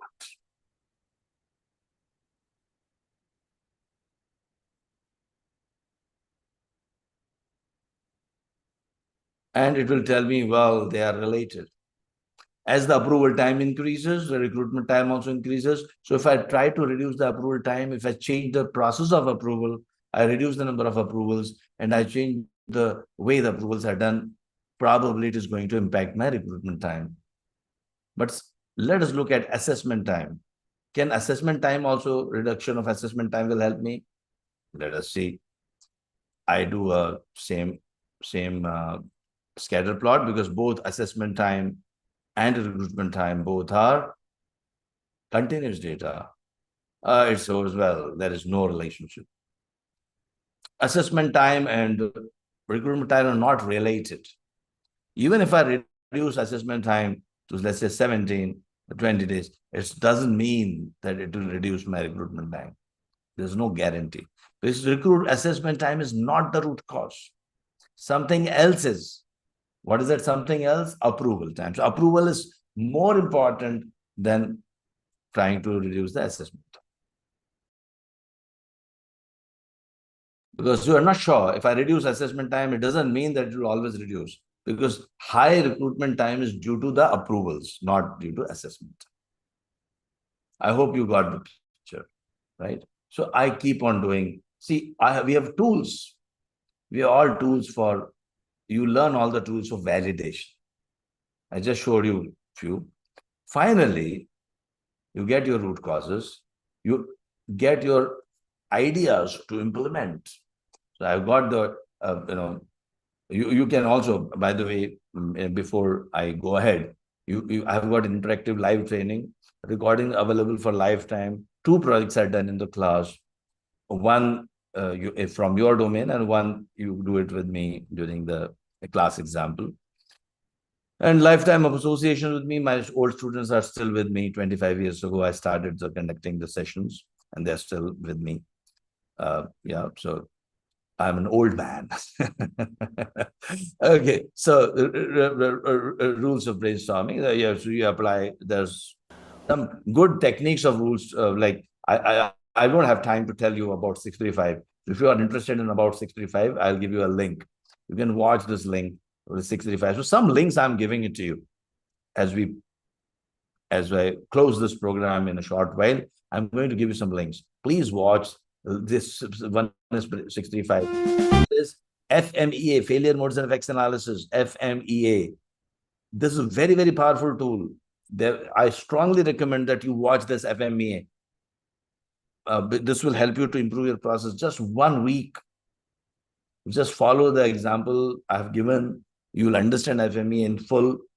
This has been watched by 1.7 million people, this video, which I'm giving it to you.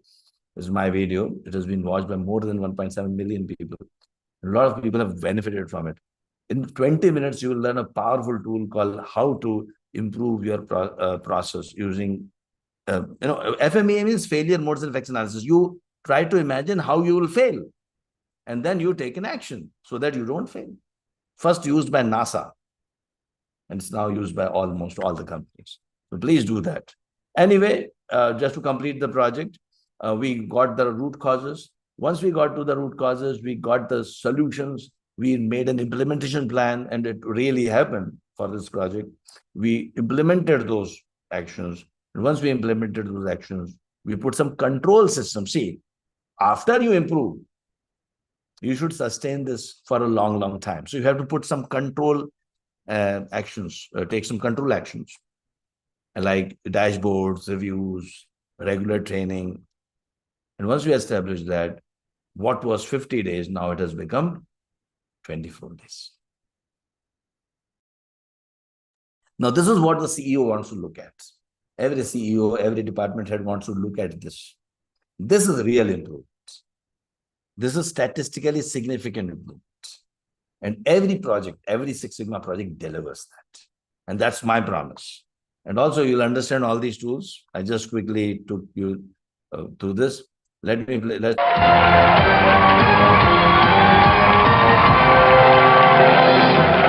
Well, the inputs to a process are called the X's, the Y, out of scope, or gauge R&R. What's the right answer? Fastest fingers first. Right answer will give you $10,000.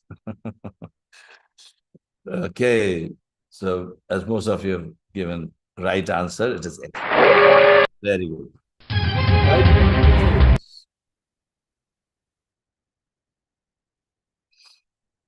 So, those who want to attend my sessions, my team will put the link here. Yes, you're right.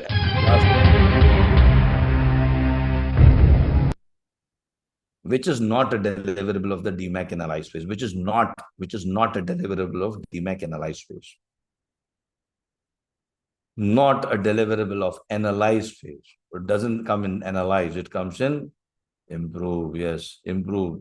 It comes in. What is, see, analyze phase is giving you the root causes only. The solutions come in improve phase. I hope you remember that. Yeah, improve phase gives you the solutions. So you apply the solutions. So the right answer is yes, it is C, the solutions. Yeah.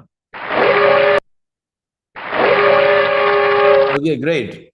So now you have reasons to collect the data. Very large data can also be handled in few clicks. Graphical tools are easy to interpret. So just asking you a question, my poll can start now. Would you like to become one of the most valuable person in the company by applying process improvement statistical tools? If time was not a constraint, if money was not a constraint, would you like to become a green belt or a master black belt? So please answer this question if you are interested.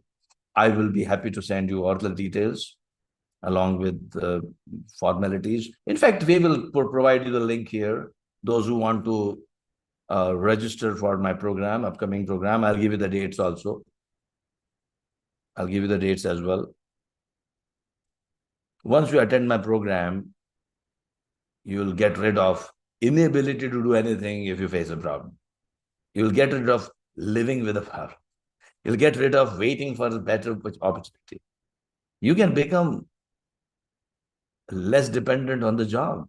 You can be an independent person, consultant. Of course, it will take 2 to 3 years of a little bit of some experience, but ultimately you can become an independent consultant. A lot of my students, they have become master black belts, and they're consulting lots of organizations. They are conducting trainings. They are giving me tough competition, but I'm happy. That's fine. This world needs lots of master black belts. You will be able to reduce the cost, improve the quality, become a problem solver, consult your own organization, or start on your own. So these are, I'll give you the dates. You can always attend my sessions. I'll give you the dates. You can always look at those dates. See, we run simultaneously, we run one evening batch, one morning batch, and one daytime batch. So the dates which are going to come up here will tell you what are our next training on weekends, Friday, Saturdays for Middle East, and Saturdays, Sundays for rest of the world. Then training on weekdays, if you want to attend our weekdays, 2 hours session, either morning session or evening. See, we have got 4 batches.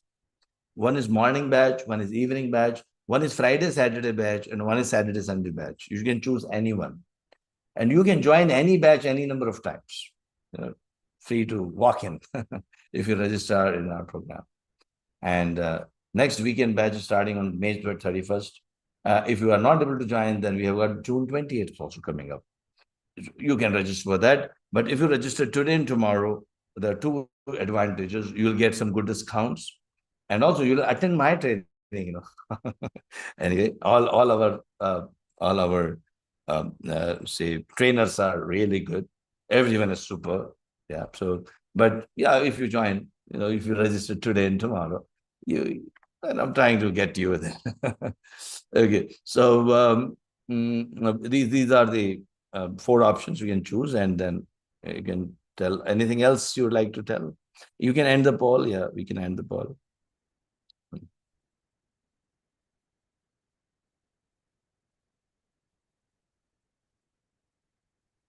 Yeah. The timings, if you are interested in the timings, these are the timings. And yeah. And yeah. Anything else you would like to? My team, I'll give it to my team. I'll just take a break of 2 minutes. If we can just talk about that. Yeah, accredited. We are accredited. We are accredited by many organizations worldwide. There's just few of them. There are lots of multiple. The accreditation is a huge list of accrediting body we are affiliated to. Go to the next one. You'll also get our other, if you register for green belt and black belt together, and even master black belt, you'll get data science, Power BI training totally free. Yeah. And some more discounts. Apart from this discounted fee, you can go get some more discounts if you join today or tomorrow. So these are some generic numbers, but we can give you further discounts.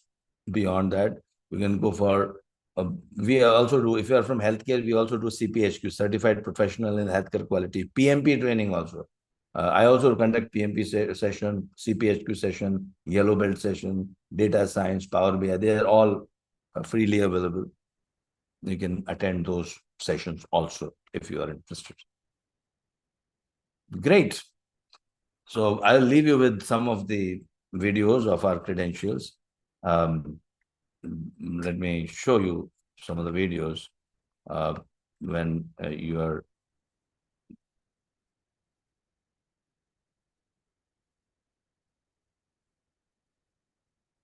So you'll be, when you're attending, okay, yeah, so, oh yeah, sorry, you're already. And any questions you have, I'll be happy to answer.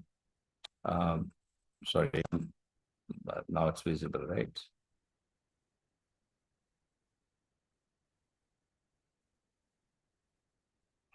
So you are cordially invited to attend my green belt, black belt, master black belt training, and other trainings also.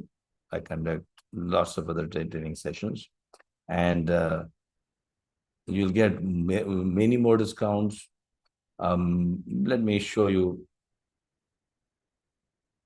Topic was right method. Here at Ferrari World, reached out to our operations. So I reached out to our operations team and we headed straight here to Formula Rossa, one of the signature rides here at Ferrari World at Abu Dhabi, and we decided to work on how we could increase the reliability of the time it takes to update our queue time boards, because as you know, every minute that guest waits in a queue line is super important. We had the brainstorming session with the team and we went through a few topics and then we chose the most appropriate one for the course. The chosen topic was reduce facilities management service request closeout time. So I was eager to use statistics and data analytics to solve a business challenge. One of the challenges we had is the erosion of the retail per capita spend in Ferrari World Abu Dhabi, and that was my topic. Well, actually being an HR professional, recruitment lead time has been always a problem across the board. So taking that subject in specific will help me improve onto the recruitment cycle. So what we had worked on was redesigning the product launch process, which we've now implemented. We had a discussion within our team and the most critical area that we faced was our closing process. So we decided among ourselves that this is the one that we should go for.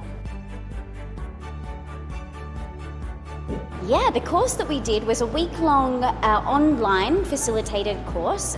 It was fantastic. It showed us the whole methodology behind Lean Six Sigma, and it also provided a various amount of tools that we could be able to use to improve all of the existing processes that we have here in the park. Well, it was 1 week training. It was very interesting and always energetic in terms of interaction in the class. Every single day has been different and the knowledge sharing has been remarkable. This gave us a broader perspective to understand the issues, and it gave us opportunity to do some brainstorming, and we were able to come up with better solutions from a wholesome perspective. It was a very stimulating experience where we met every day with the colleagues, all very engaged, eager to learn and keen on and willing to actually pause, step back from their day-to-day work to get some new perspectives. So it was really a refreshing exercise. When an issue comes to us, we try to think about it from a Lean Six Sigma perspective. We try to define the issue, we make a project charter about it, we try to analyze it. So it has changed the perspective of how we look at issues. Statistics allowed me to understand the root cause of the problem and come up with the very targeted improvement initiatives that we aim at implementing within the year. So every dirham per cap increase would represent 1 million revenue uplifts in a standard year. So the impact can be significant. Well, this program is in benefit not just for me as a recruiter, but it helps the whole organization in terms of how we can identify issues, how we can look into problems. So what's really exciting is that since we completed the course and we implemented all of the changes that we worked through, we have 100% seen a decrease in the time that it takes to upload the queue time boards, which is really cool. And one other really exciting thing is that one of the recommendations that the team and I put forward through in our project, for the project I should say, is that has now been funded through the business. So you'll have to watch this space for more. I can't tell you just yet. I would say satisfaction, quality and experience. And I say that because my project was focused on how we can improve the product launch. So we wanted to get customers satisfied and improve the customer experience. And we wanted to improve the quality of the products that we were issuing to guests and the overall process that we had within the business to launch new products. I would say that it has definitely brought consistency to the team, awesome efficiency for sure. And the only other word I can kind of think of is it's brought alignment, not only alignment within the department, but with all of our rides here, also alignment within the business and even with our competitors. So it's a win-win.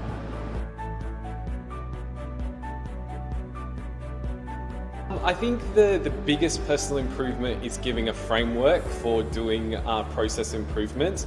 I've always worked in customer experience, and so we're always looking for new ways to how we can improve the customer experience, but the training is now given a framework and a methodology to make sure that we can be consistent and using the best practices to do it.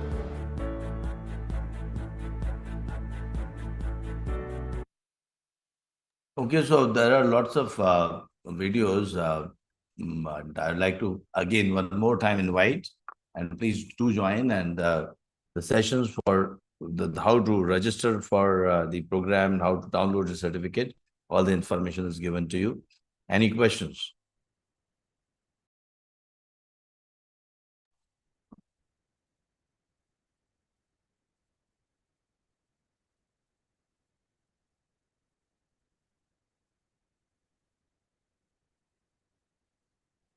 Some people are telling why, see, you have to be very, yeah, you can download your certificates. It's totally free. Yes. Okay, Eric, thank you, Eric, Sahil, Rixan, Yamini, Shri Kiran. Thanks a lot. Thanks, Tariq, Aisha. Yeah. Shang Gabiet. I hope I have pronounced your name correctly. Okay. Thank you, Sandal. Yeah. So once again, if you are interested, please do join my sessions. The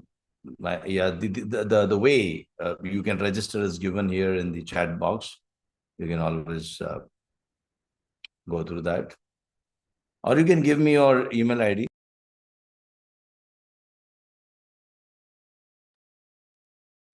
And my team can, you can.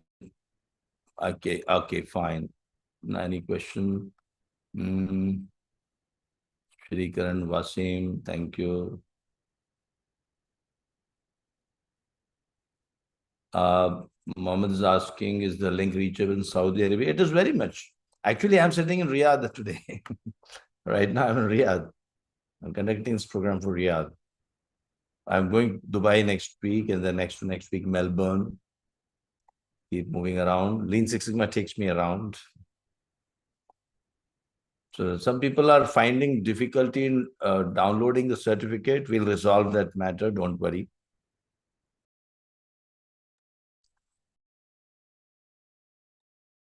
Our again.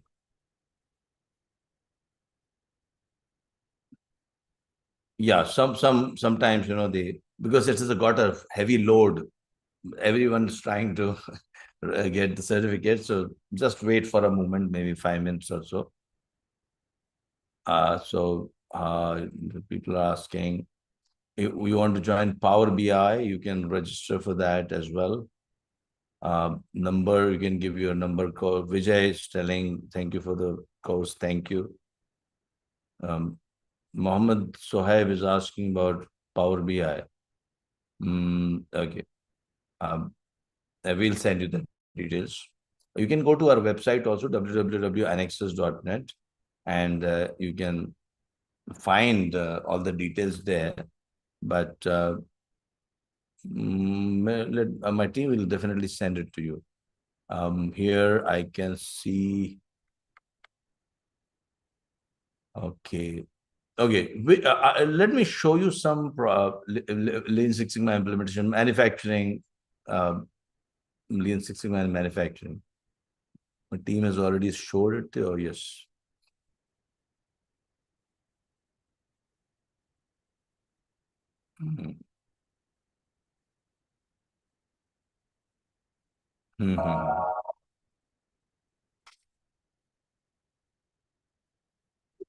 It's the product of our own thinking. Not improve the world without improving our thinking. The long-term chronic problems of manufacturing companies like low productivity, lower machine efficiency, high rework, high inventories, high product wastage can't be solved using only experience, logic, and intuition. You might be a good operations person, a good engineer, or an excellent operator, but you need to have basic knowledge and understanding of some problem solving and process improvement tools too. Here is how Lean Six Sigma can improve your processes in manufacturing. Lean Six Sigma is defined as a business improvement method that aims to maximize the shareholders' value by improving the quality, speed, customer satisfaction, and reduce the costs. It merges tools and principles from both Lean and Six Sigma to do this. It has become the most popular business strategies for deploying continuous improvement in the manufacturing industries. With its help, you can make sure that only essential steps remain in a process. The moment I say Lean Six Sigma techniques, high quality, low cost, increased profits, and customer satisfaction should automatically come to your mind. It is very rightly said that machines are mere pieces of metal if they cannot be made efficient. Lean Six Sigma helps you to do this. What is the core of Lean Six Sigma? It's DMAC. Yes, define, measure, analyze, improve, and control. It helps you to reduce the existing problems with unknown causes. Here we train the staff of the manufacturing units as the green belts and black belts, and they convert all the problems into improvement projects. So now the difficulties become opportunities. Then they complete these projects and get certified. It's a win-win for both the organization and the employees. Now, how does Lean Six Sigma decrease the cost? Shijo Shingo said that the most hazardous waste is the waste that we do not recognize. Firstly, Lean Six Sigma focuses on removing the 7 wastes like overproduction, transportation, inventory, etc. from a process. In manufacturing sector, this step can lower the cost of a process by leaps and bounds. Secondly, Lean Six Sigma focuses on solving the problems caused by a process. Here we focus on the processes, not on people, because we believe that 85% of the problems are due to the processes and not due to the people. Defects in your product can cost your organization a fortune. So the focus is on reducing the defects by focusing on the processes. Let me talk about some Lean Six Sigma tools that can be used in manufacturing. Value stream mapping, Kanban, 5S, cause and effect analysis, control charts, DMAC, 5 Whys, Kaizen, hypothesis tests, etc., etc., etc. Let us talk about a few. 5S. A well-organized workplace becomes important if you want to eliminate waste and reduce the errors. 5S is the way to do that. Control charts. By understanding the control charts, you can understand the difference between the common causes and special causes. For special causes, you take immediate action, and for common causes, you take long-term actions. Kanban. It is a visualizing tool on maximizing the flow of goods and work without unnecessary inventory or transportation. Then we have 5 Whys. Ask why 5 times and you will get to the root cause of the problem. Hypothesis tests. They establish the relationship between the outputs and inputs, and you can get the root cause with a 95% confidence. Value stream mapping. It is used for defining and assessing the movement of the raw materials from the beginning of the process to delivery to the customer. It is a way in which the current state of a process is documented and the future state is visualized. If you want in-depth knowledge about all the tools and techniques, you can always join my Lean Six Sigma Green Belt and Black Belt training programs. So that was about Lean Six Sigma in manufacturing. I hope you have got a clear picture about why Lean Six Sigma is so important in the manufacturing industry. Share this video with your friends and don't forget to subscribe to our channel if you don't want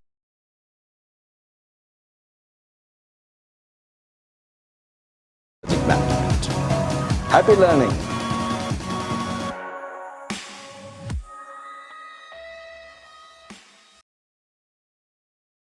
My team can show some more videos if you've got. And yeah, we have completed the program, but I'll keep showing some projects, like some implementations from different industries, if you are still interested. And then, yeah, those who want, they can lead. And our team is there to answer the question. They will be answering your questions.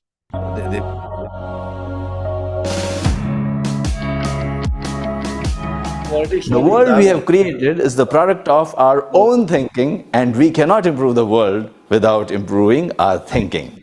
The long-term chronic problems of manufacturing companies like low productivity, lower machine efficiency, high rework, high inventories, high product wastage can't be solved using only experience, logic, and intuition. You might be a good operations person, a good engineer, or an... Hello. I've already shown this. Hello. I've already shown this. Hello. Yeah. Can you show the another one?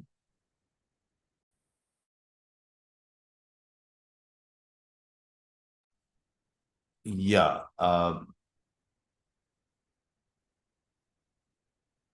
Yeah, Rick Stan, thank you. Thanks a lot. Thanks a lot.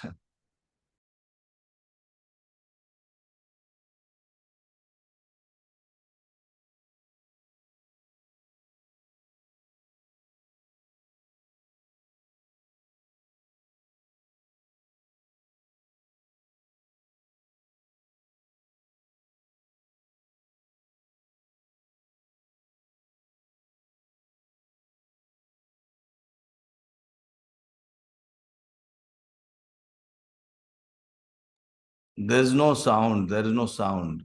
Lingeshwari, there is no sound.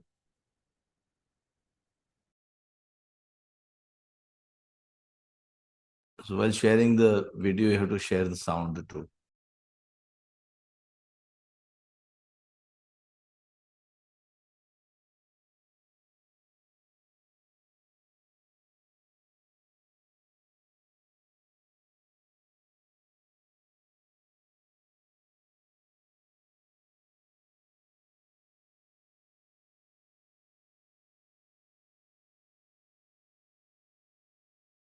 Hi, I am Anexas Master Black Belt Amitabh Saxena, and let me talk about importance of Lean and Six Sigma in healthcare.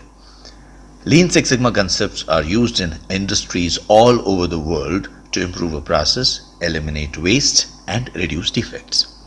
In the healthcare industry, defects not only affect revenue and customer satisfaction, but they signify the difference between life and death. Lean Six Sigma is critically important in healthcare because it helps in reducing defects that can result in medical errors. There are so many challenges in the healthcare industry, like an aging population, shortage of workers, increasing litigation, and many more that require long-term improvement. Because healthcare industry deals with saving lives, errors cannot be accepted at any cost. So, how does Lean Six Sigma really help? With the help of Lean Six Sigma, you can shorten the waiting times in hospitals. The lesser the people wait, the efficient the hospitals will become.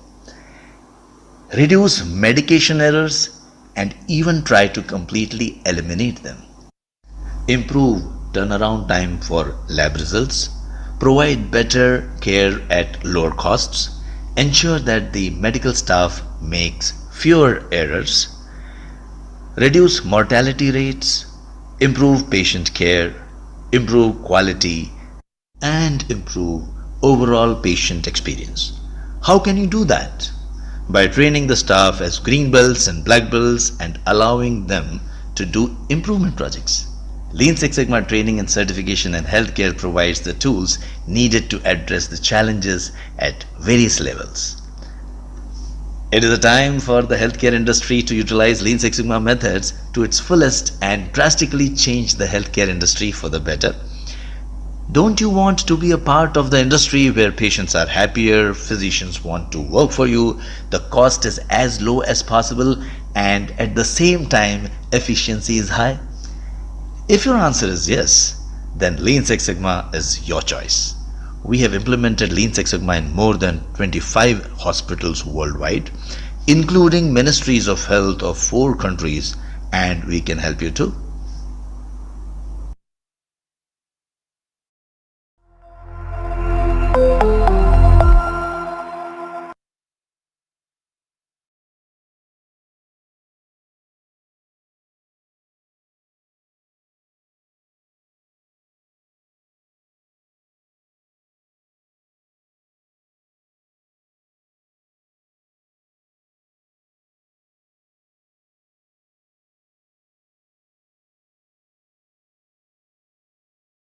When we think of Lean and Six Sigma, we automatically think of improvement. And is there any sector that doesn't have any scope for improvement? Of course not. Let me talk about Lean Six Sigma in banking and finance. I've worked in the past and implemented Lean and Six Sigma in Riyadh Bank, Deutsche Bank, Bank Muscat, and also insurance companies like AXA. And I've seen Lean Six Sigma perform wonders in all these industries. Lean Six Sigma in loans department has reduced the cycle time to process a loan application to both mortgage and personal loans. It has also improved the credit evaluation process in account opening process. It has reduced errors and reduced the rework in processing customer applications. In retail banking, it has reduced the errors in money transfer. Imagine the time, money and effort saved after eliminating the errors. In many accounting firms, we have reduced the cycle times by doing a current state and a future state of a process by doing a value stream mapping, and we have drastically sometimes reduced the cycle times by 80 to 90%. How do we do that? In these companies, the people, the staff or the employees of the organizations are trained as green belts and black belts. So they are trained in all these tools and techniques. They will take improvement projects and they would be certified as green belts and black belts. Once they have completed the projects, naturally there's a very positive impact on the strategic business objectives of the organization. So imagine that 20 to 30 green belts and black belts doing lots of projects simultaneously, what great impact it would have on the organization.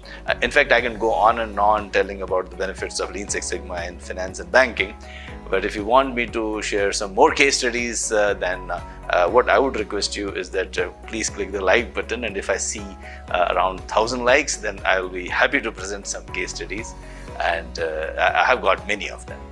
So keep learning till then. Thank you.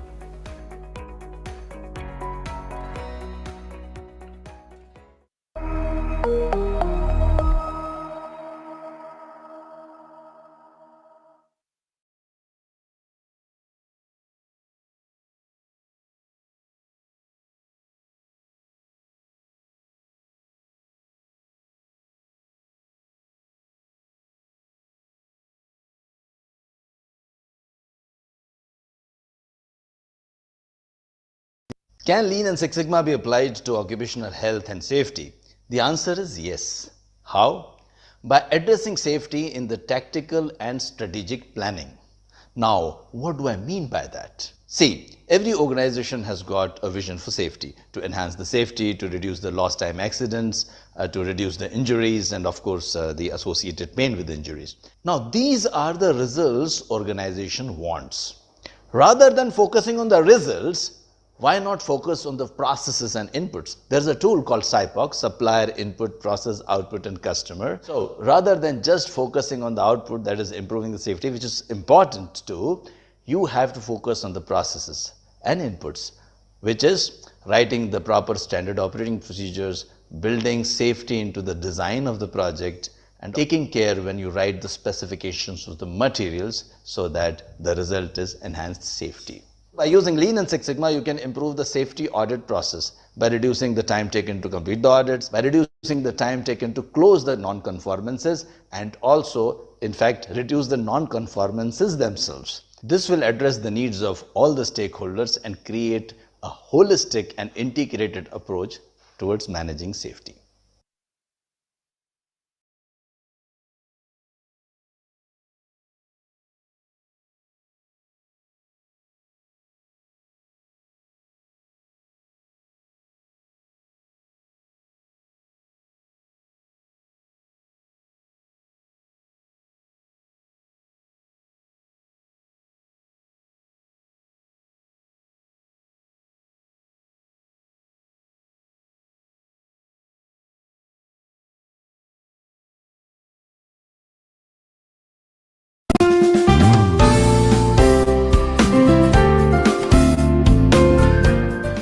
Can Lean and Six Sigma be applied to occupational health and safety?